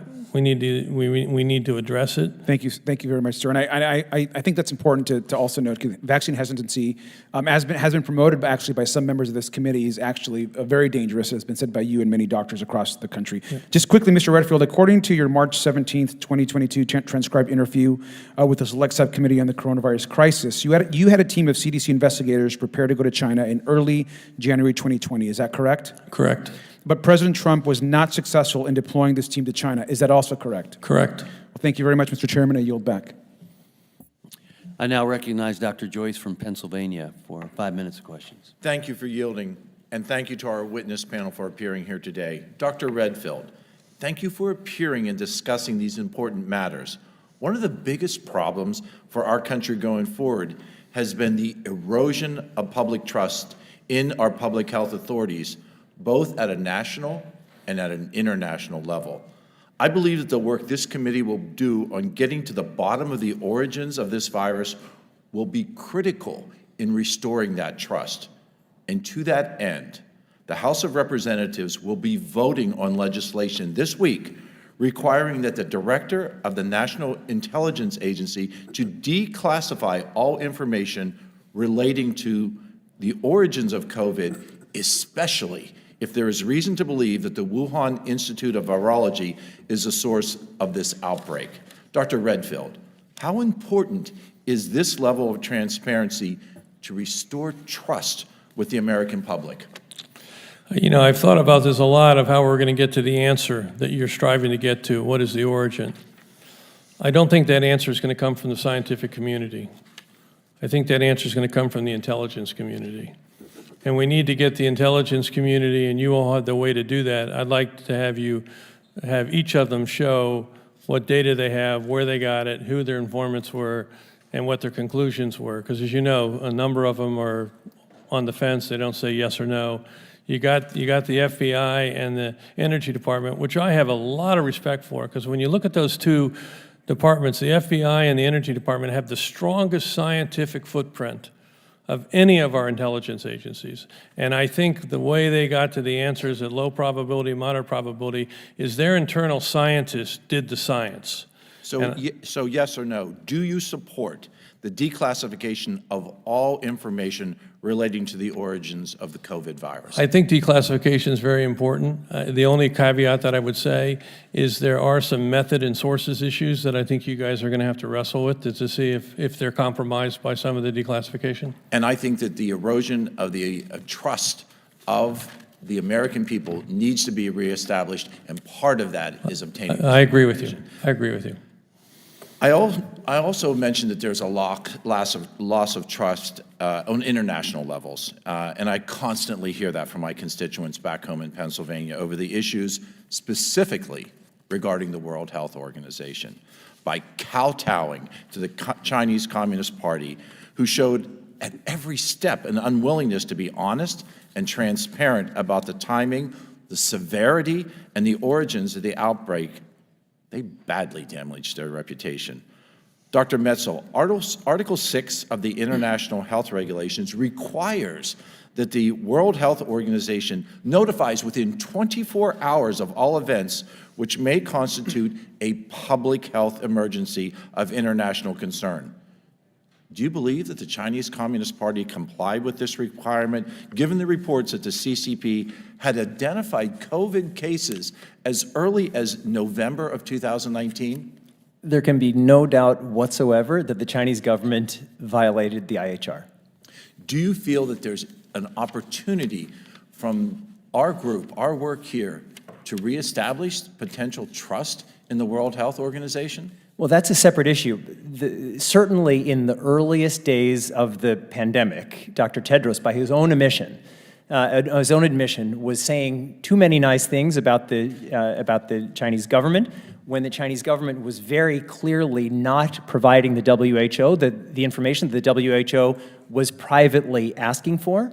But as I said earlier, Dr. Tedros then was the essential voice after the deeply flawed Chinese international joint study in February of 2021. If Dr. Tedros had not spoken up, basically condemning this deeply flawed report and then abolishing the this entire group, we would be in a very different situation today. The CCP was given full veto authority over those included on the investigation team. And coincidentally, the only American accepted was Peter Dask, who is CEO of EcoHealth. Sort of like having the fox in the henhouse.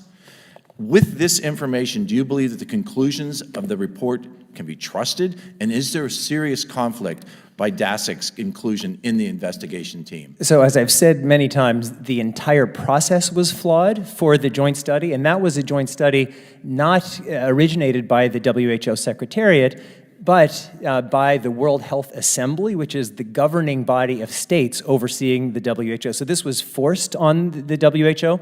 The report of the Chinese international group, in my view, was so deeply and fundamentally flawed that it's outrageous. But the WHO Secretariat, they were the ones who then, Dr. Tedros rejected the findings, and then the WHO Secretariat abolished that group and established a new group, the Scientific Advisory Group on the Origin of Novel Pathogens. And that group came out with this report that was saying that we have to fully investigate a lab origin, and they called on China to be more cooperative, and China is again stonewalling. I agree that full investigation of a lab origin is the responsibility of this committee. I thank all the panel members for being here today, and Mr. Chairman, I yield. I now recognize Ms. Takuda from Hawaii for 5 minutes. Thank you, Mr. Chair. Following up on the gentleman's from Maryland's comments, as an Asian American woman representing an ethnically diverse district that would find offense with Mr. Wade's work and conclusions in regards to race, I ask that the letter to the editor, signed by more than 100 geneticists and biologists opposing the use of their research in Mr. Wade's book, be entered officially into the record. This speaks to his professional credibility and calls into question his very presence on this panel. Without objection. Thank you. One thing the COVID-19 pandemic made clear is the need for reliable, real-time public health data. Without it, people of color and the most vulnerable in our communities are disproportionately impacted. We don't have the infrastructure to get needed resources to them, and people die. We in Congress must continue to support our federal public health agencies, not just in determining the origins of COVID-19, but in improving data and analytics technology so we can pinpoint and slow the spread of infectious disease. At the beginning of the pandemic, we observed difficulty scaling up the appropriate public health infrastructure to track and keep pace with COVID-19. This was a catastrophic wake-up call that we were grossly unprepared to deal with the pandemic. Coupled with a lack of action, admission, and leadership at the Trump administration, people died. Dr. Allwater, let's focus on the facts and let's put people first. We need to understand the origins of COVID-19. There's no argument about that here.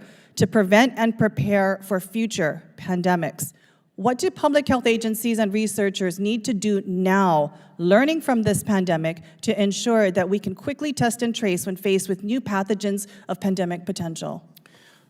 Well, my work as a clinician deals with public health departments. I'm not a public health department person, but each state has its own department and then liaises with the Centers for Disease Control.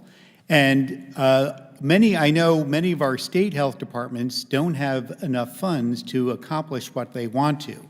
Each state is sort of self-funding and has other federal monies too, but there's just not enough resources. There's not enough people, and we have to go back to workforce issues, trainees. We need to get people excited entering these careers. I'll mention that for infectious diseases, only 56% of our training programs filled in 2022. There are a number of reasons for that, including low compensation. I know in public health officials, clinical laboratories, we have trouble finding people that want to do that work. and getting them into training programs. So these are absolutely vital from both clinical laboratories, public health laboratories. These are our sentinel findings for, trying to see if there's an outbreak. Is there something new impacting the health not only in our country, but then expand that internationally as well, because these same efforts are just as important as keeping peace. Thank you. So clearly, the federal government needs to do more in terms of support and resources to both our state and local public health agencies in order for us to have a strong infrastructure set up. Regardless of how the novel coronavirus came to be, it is important we continue to invest in public health infrastructure and invest in research on pathogens of pandemic potential with appropriate guardrails and strict oversight and guidelines. To do nothing, quite frankly, is to have learned nothing from this tragedy and set us up for failure and more death in the future. Dr. Patel, what would happen if Congress blocked federal funding for BSL-3 and BSL-4 laboratories because of misinformation and fear-mongering surrounding lab leaks? What would happen if there was a moratorium on gain-of-function research, which includes developing medical capabilities, countermeasures, and surveillance capacities? Are you asking me? Yeah, are you asking me? I'm sorry? Sorry about that. Dr. Allwater. Okay. Yes. Oh, thank you. I think if we have very strict rules and shut down or halt research within the U.S., there may be others outside our borders carrying this out. It's already been mentioned that there are countries that may not participate with standard practices and agreements.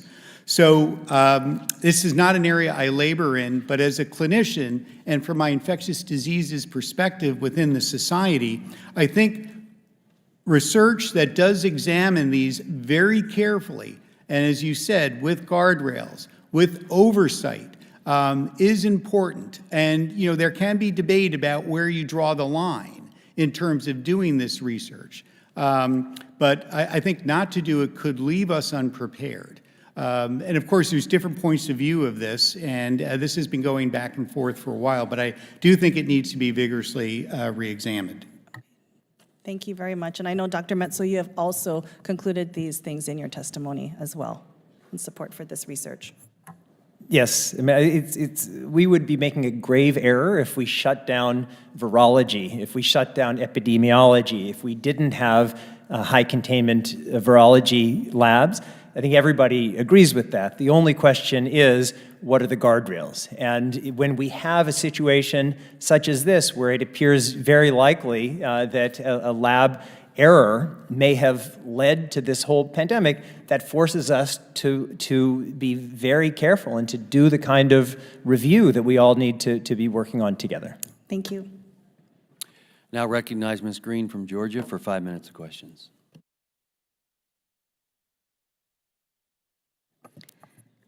If we're going to look into the origins of COVID and fully understand where this virus came from, this virus that has murdered so many people all over the world, I think the most important thing we can do today is look at the timeline.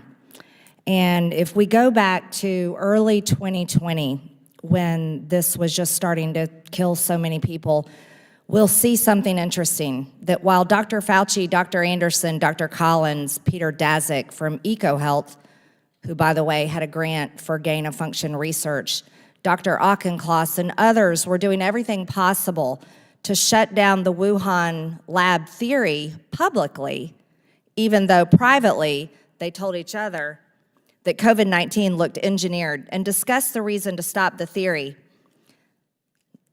And if they were to, it's really interesting.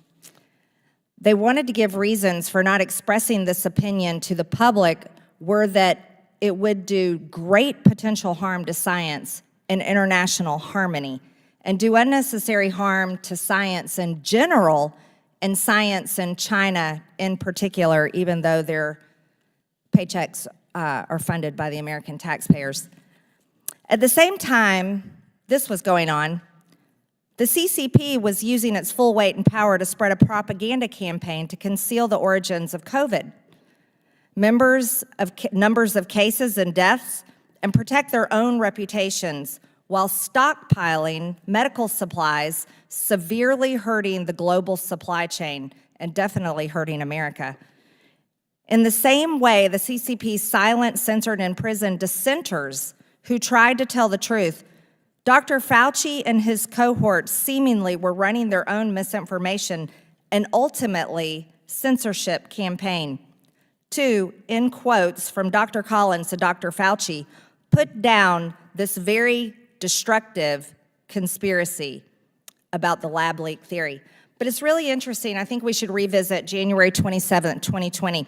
Dr. Anthony Fauci, the director of the National Institute of Allergy and Infectious Diseases, finds out that they have a financial relationship with the Wuhan Institute of Virology through EcoHealth Alliance, and that they've been working with novel coronaviruses. January 31st, 2020, Dr. Fauci is warned by Dr. Christian Anderson that some of COVID-19's features potentially look engineered. And the genome is inconsistent with expectations from evolutionary theory. Dr. Redfield, did you agree, in your opinion, with Dr. Anderson's assessment at the time that this virus did look engineered? I was concerned because of the presence of the furin cleavage site that we've talked about. And I think it's important to understand what that cleavage site does. That cleavage site totally changes the orientation of the binding domain of COVID. So it now, which could not see the ACE2 receptor, which is the human receptor, it totally changes the orientation now, so it has high affinity for a human receptor. So that furin cleavage site bothered me. It didn't seem that it belonged there. And then when you look at the sequences that it used, and it's beyond the committee, but I know many of you have looked into it, the sequences that they used in those 12 nucleotides for arginine were the arginine sequences, nucleotide triplet, that coded for the human arginine. So why did this virus have the arginine sequences for human there, not bat? It was very disconcerting to me. It looked like this virus was engineered. Was this, what you're observing and speaking of, is this something that would be in line with gain-of-function research and the capabilities it would provide to the virus? Yeah, I mean, basically this lab published in 2014 that they accomplished in this, allowing the coronaviruses that they were working with in the lab to bind to the ACE2 receptor in humanized mice. And the only way they did that was by reorienting the binding domain. And it was clear to them at this time that that was likely the issue in their private conversations. Yet by February 4th, a paper on the origins of COVID is drafted by 4 participants of the February 1 conference call. One of those participants, Dr. Anderson, completely reverses himself in an email to the president of EcoHealth, Peter Daszak, and says the main crackpot theories going around at the moment relate to this virus being somehow engineered, and that is demonstrably false. My question to you, Mr. Redfield, did you know of any evidence that they had found within 3 days from February 1st to February 4th to be able to confirm that it was not created in a lab? As I mentioned earlier, unfortunately, I was excluded from those conversations, which I found retroactively very disappointed, since I was obviously a virologist and very engaged, and I actually had asked Jeremy Farrar, Tony Fauci, and Tedros to have these conversations. And then to be excluded, I found unusual. I do think it illustrates one point that's worth really focusing on. When you have a group of people that decide there could only be one point of view, that's problematic. And I'll keep going saying it's antithetical to science, and unfortunately, that's what they did. I can tell you, Dr. Redfield, that is the case. It's very problematic because how people suffered in this country from those, what I would call tyrannical decisions, using their positions of power and shutting down the country in the way they did. I think people definitely do feel that way. Thank you. I yield back. I now recognize Dr. Jackson from Texas for 5 minutes of questions. Thank you, Mr. Chairman. I appreciate it. And I want to thank all of our witnesses for being here today. Dr. Redfield, I want to thank you in particular for your service as CDC director. You were key in getting some of the meatpacking plants back up and running during the height of the pandemic in my district, and I appreciate that. I just want to say I I agree with a few of the things that have been said on the other side of the aisle from my colleagues, and one of the things I want to talk about that hasn't really been addressed here from this side of the aisle is that, yes, I do believe that public health has been devastated by this COVID pandemic, but that is because public health officials in this country decided that they were going to consider the politics surrounding this issue when making statements and recommendations. That's the root of the problem with the public health here. And yes, this must be repaired. We have to get our public health industry back. The only way that will change, is if that we can regain the trust and confidence that we have to have in this country in our public health sector, is to look back. Look back at what happened, who made what decisions, and why those decisions were made. And most importantly, if public health authorities, such as Anthony Fauci, betrayed the trust of the American people, they must be held accountable. Period. Somebody has to be held accountable. This is a problem we have in government, throughout government. If there's no accountability, nothing changes. We're going to be doomed to repeat this whole disastrous period in American history again if we don't get the answers about what happened and why it happened. In addition, I just want to say that this continues to this very day. The WHO, China, the mainstream media, social media, they all need to be called out. They need to be held accountable for their part in this cover-up. Millions of people died, and we need some answers to what's going on. And I'll say that we still have an issue with this today.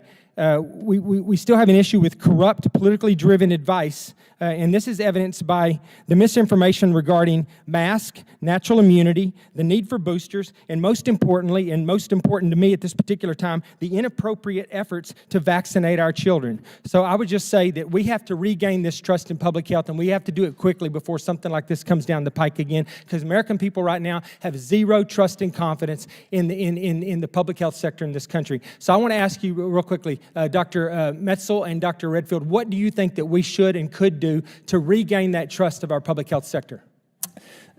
A number of things. First, we need to look objectively, honest, directly, fearlessly at the COVID origins issue. As I've said before, I think the primary culprit, if that's the right word, is China. But we also need to look at ourselves. We really need to look at everything. We need to follow the evidence.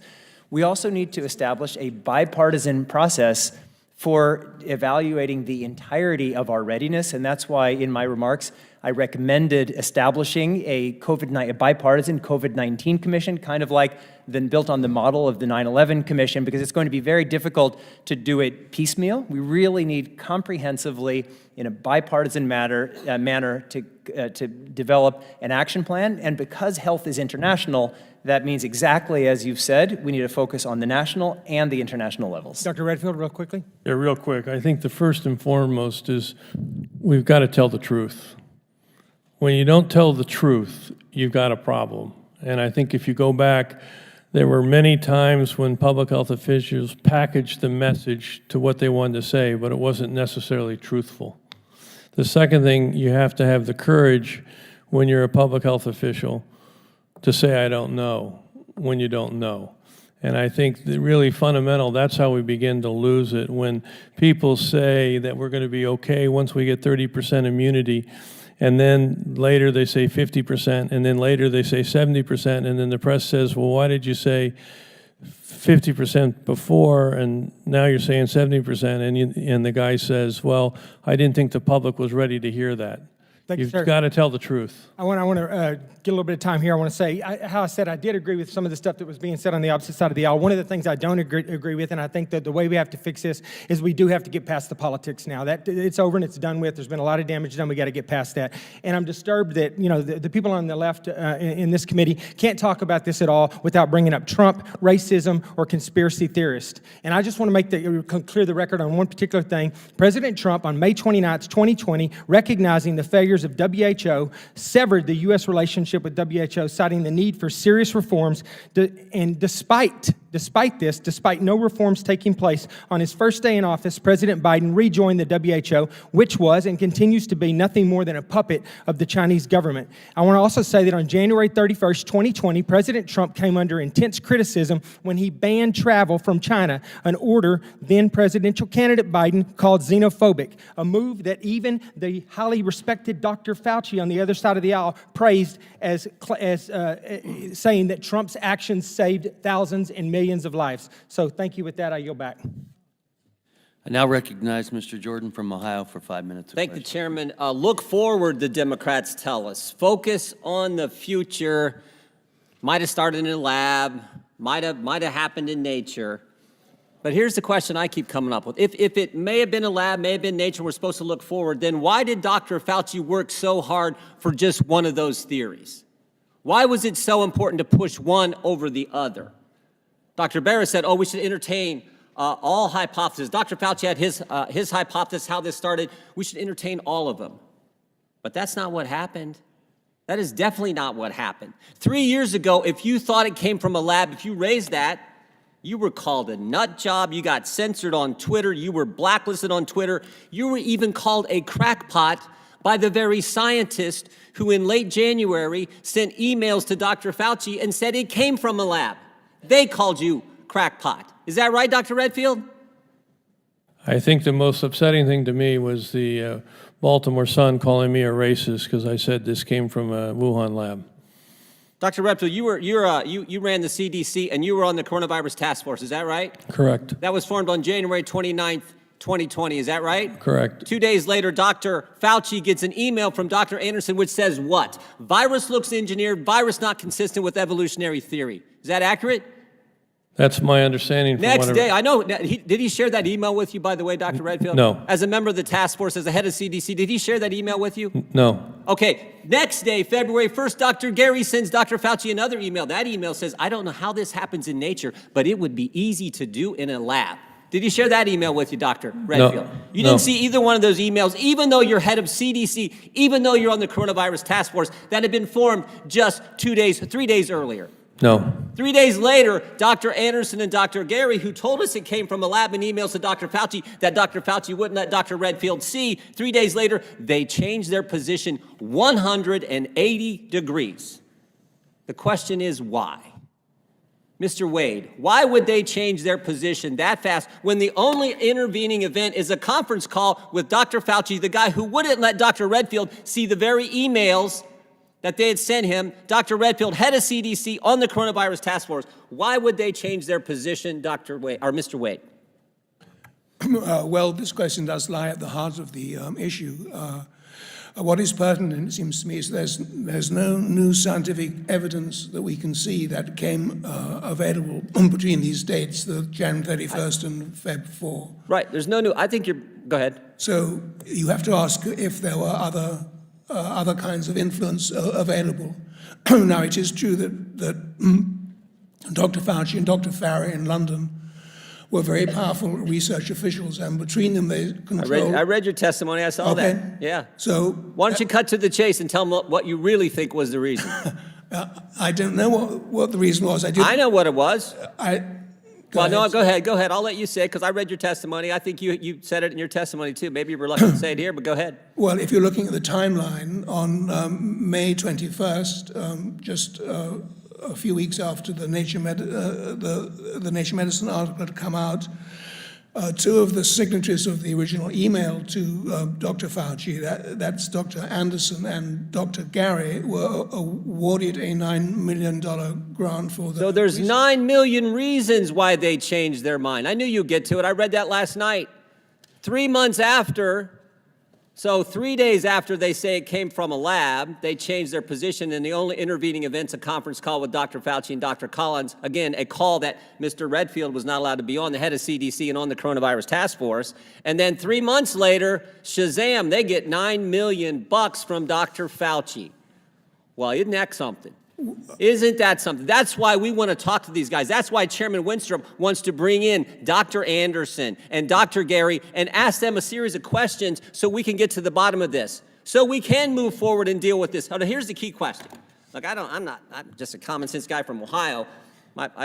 well, I majored in wrestling in college, but I got a degree in economics. You're supposed to get a degree when you go to college. I got one in economics. And one of the things they tell you about is a thing called opportunity cost. So when you're spending your time making sure that the country believes only one of these theories, you could have been doing what Dr. Redfield was doing in our government, trying to figure out how we deal with this virus. And what was Dr. Fauci doing? He was trying to cover his backside, and everybody knows it. And that's the part that ticks us off, because this is the highest paid guy in our government getting all kinds of money to tell us things that were not accurate. Because we now know U.S. tax dollars went to a lab in China, a lab that was not up to code, a lab that was doing gain-of-function research, and that's where this thing most definitely came from. And Dr. Fauci had to prove, no, he can't have that news getting out. And that's why he did what he did, to the exclusion of a brilliant guy running our CDC, kept him out of the loop. Keeping him out of the loop probably potentially could have harmed America. That's the thing that ticks us all off. And that's why, Mr. Chairman, this hearing is so darn important, and we get to the bottom of really what happened. I yield back. Thank you. At this point, I'm going to make a closing statement before you will follow me, and then I will yield to you for a closing statement. You know, this is a very serious business, extremely serious business, apolitical serious business. And I believe that Dr. Ruiz, ranking member on this subcommittee, feels exactly the same way. You know, there's a difference between saying, I disagree with you and here's why, as opposed to labeling something a conspiracy theory or someone a conspiracy theorist. There's a huge difference. That's the politics that comes in. We need to get it out. No more. For this committee and as a general discussion across America, I hope that that can change. I'm first a physician. I'm also a soldier, Iraq War veteran. I've served on the Intelligence Committee here for the last 10 years. I've had a security clearance since 1998 as a soldier. This subcommittee is about an after-action review, lessons learned through this process, finding truths, and building a path forward so that we can have readiness in the future. That's what we need to do. My life has been about trying to improve other lives, to keep people healthy, and also about the security of the United States of America. I'd love for this thing to be from nature. I would love that, because that would be better for all of us. But I can't help but look at this and say, there's another possibility here. And when I think of that other possibility, it leads my mind, with my experience in life, to so many nefarious things that can happen to us as a people. This is a national security issue. This is a national health issue. Some things might start out as good. I don't think the Wright brothers ever intended for planes to be flown into buildings to kill thousands of people. That may be the case. We need to consider all those possibilities. The lessons learned. I can give you some lessons learned. You know, we're talking about trust and building trust. And I will tell you, going back to Secretary Azar, I made the suggestion, America needs to hear from doctors that are treating COVID patients. I think that would be the most helpful. That's who they know. That's who they trust. Those are the people in the trenches, not from politicians and not from someone who's never at bedside, who's just in the lab. The origins of this is important, because when we talk to doctors who are treating patients, for example, though this is where I think early on it was most important, because all they were concerned about, and all Americans were concerned about, is whether they were going to live or die. And will you come up with a cure or a vaccine? That's all they worried about. But as we try to move forward, the origins of this is important, so that we don't have to struggle in the same way that we did through all of this. And trust is important. Dr. Redfield, I agree with you on the declassification. Hopefully we will get there. It's important for transparency, for sunlight on all of this. Obviously, there's methods and other things we have to keep out. I get that. And you commented on another thing that I had written down before you said it, because to me it's important as a doctor to be honest about what we don't know. And when we don't know something and we hypothesize something and then we find out we're wrong, we have to say we didn't know and now we know better. That didn't happen. And I'll give you an example. You know, early on, people were saying, well, in the summer, it may dissipate like other coronaviruses have in the summer. That made sense, but it didn't happen. And we should have said, oh my gosh, that didn't happen. This thing isn't called novel for a reason. And we need to do a little more digging. I am open to various opinions, especially from experts in the arena, including doctors that are treating affected patients. That's where we have to go. This committee is going to deal with all aspects of the pandemic, but this is one that's very important and on the minds of every American. I want to thank you all for your testimonies today, for taking the time to be with us. We may have to see you again, we'll see. But at the same time, I do want to thank all of you for being here. And with that, I will turn it over to the ranking member for his final comments. Thank you. I too want to thank all the witnesses for coming today and testifying before this committee. Let me be clear, my Democratic colleagues and I take seriously the charge of determining the coronavirus's origins. And that is why we must allow scientists and intelligence experts to do their research without politicizations or politicians politicizing the issue using extreme partisan rhetoric or making conclusions or accusations without concrete evidence. It seems like minds on the other side of the aisle are shut and made up on the origins, and they have chosen their villain.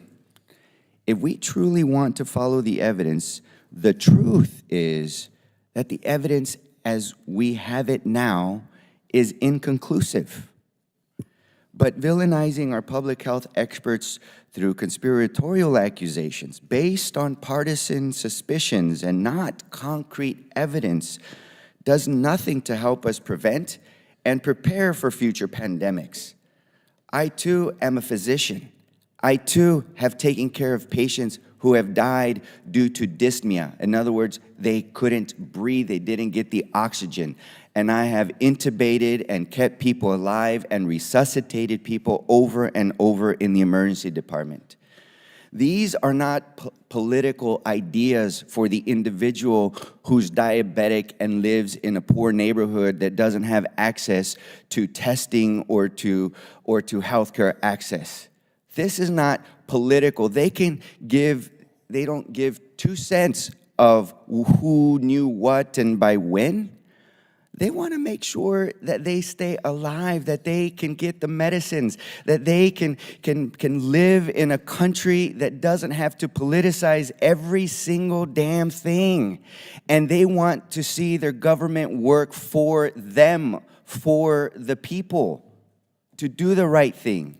And I do agree that we need to evaluate the evidence as it comes, just like when we had the lack of evidence of this novel virus, and we made, as Dr. Redfield and Dr. Allwater said, some conservative decisions in order to protect until we knew more, until we were able to have the resources to put shots in arms, students responsibly back into schools, people responsibly back into work. But villainizing our public health experts undermines our efforts to do so.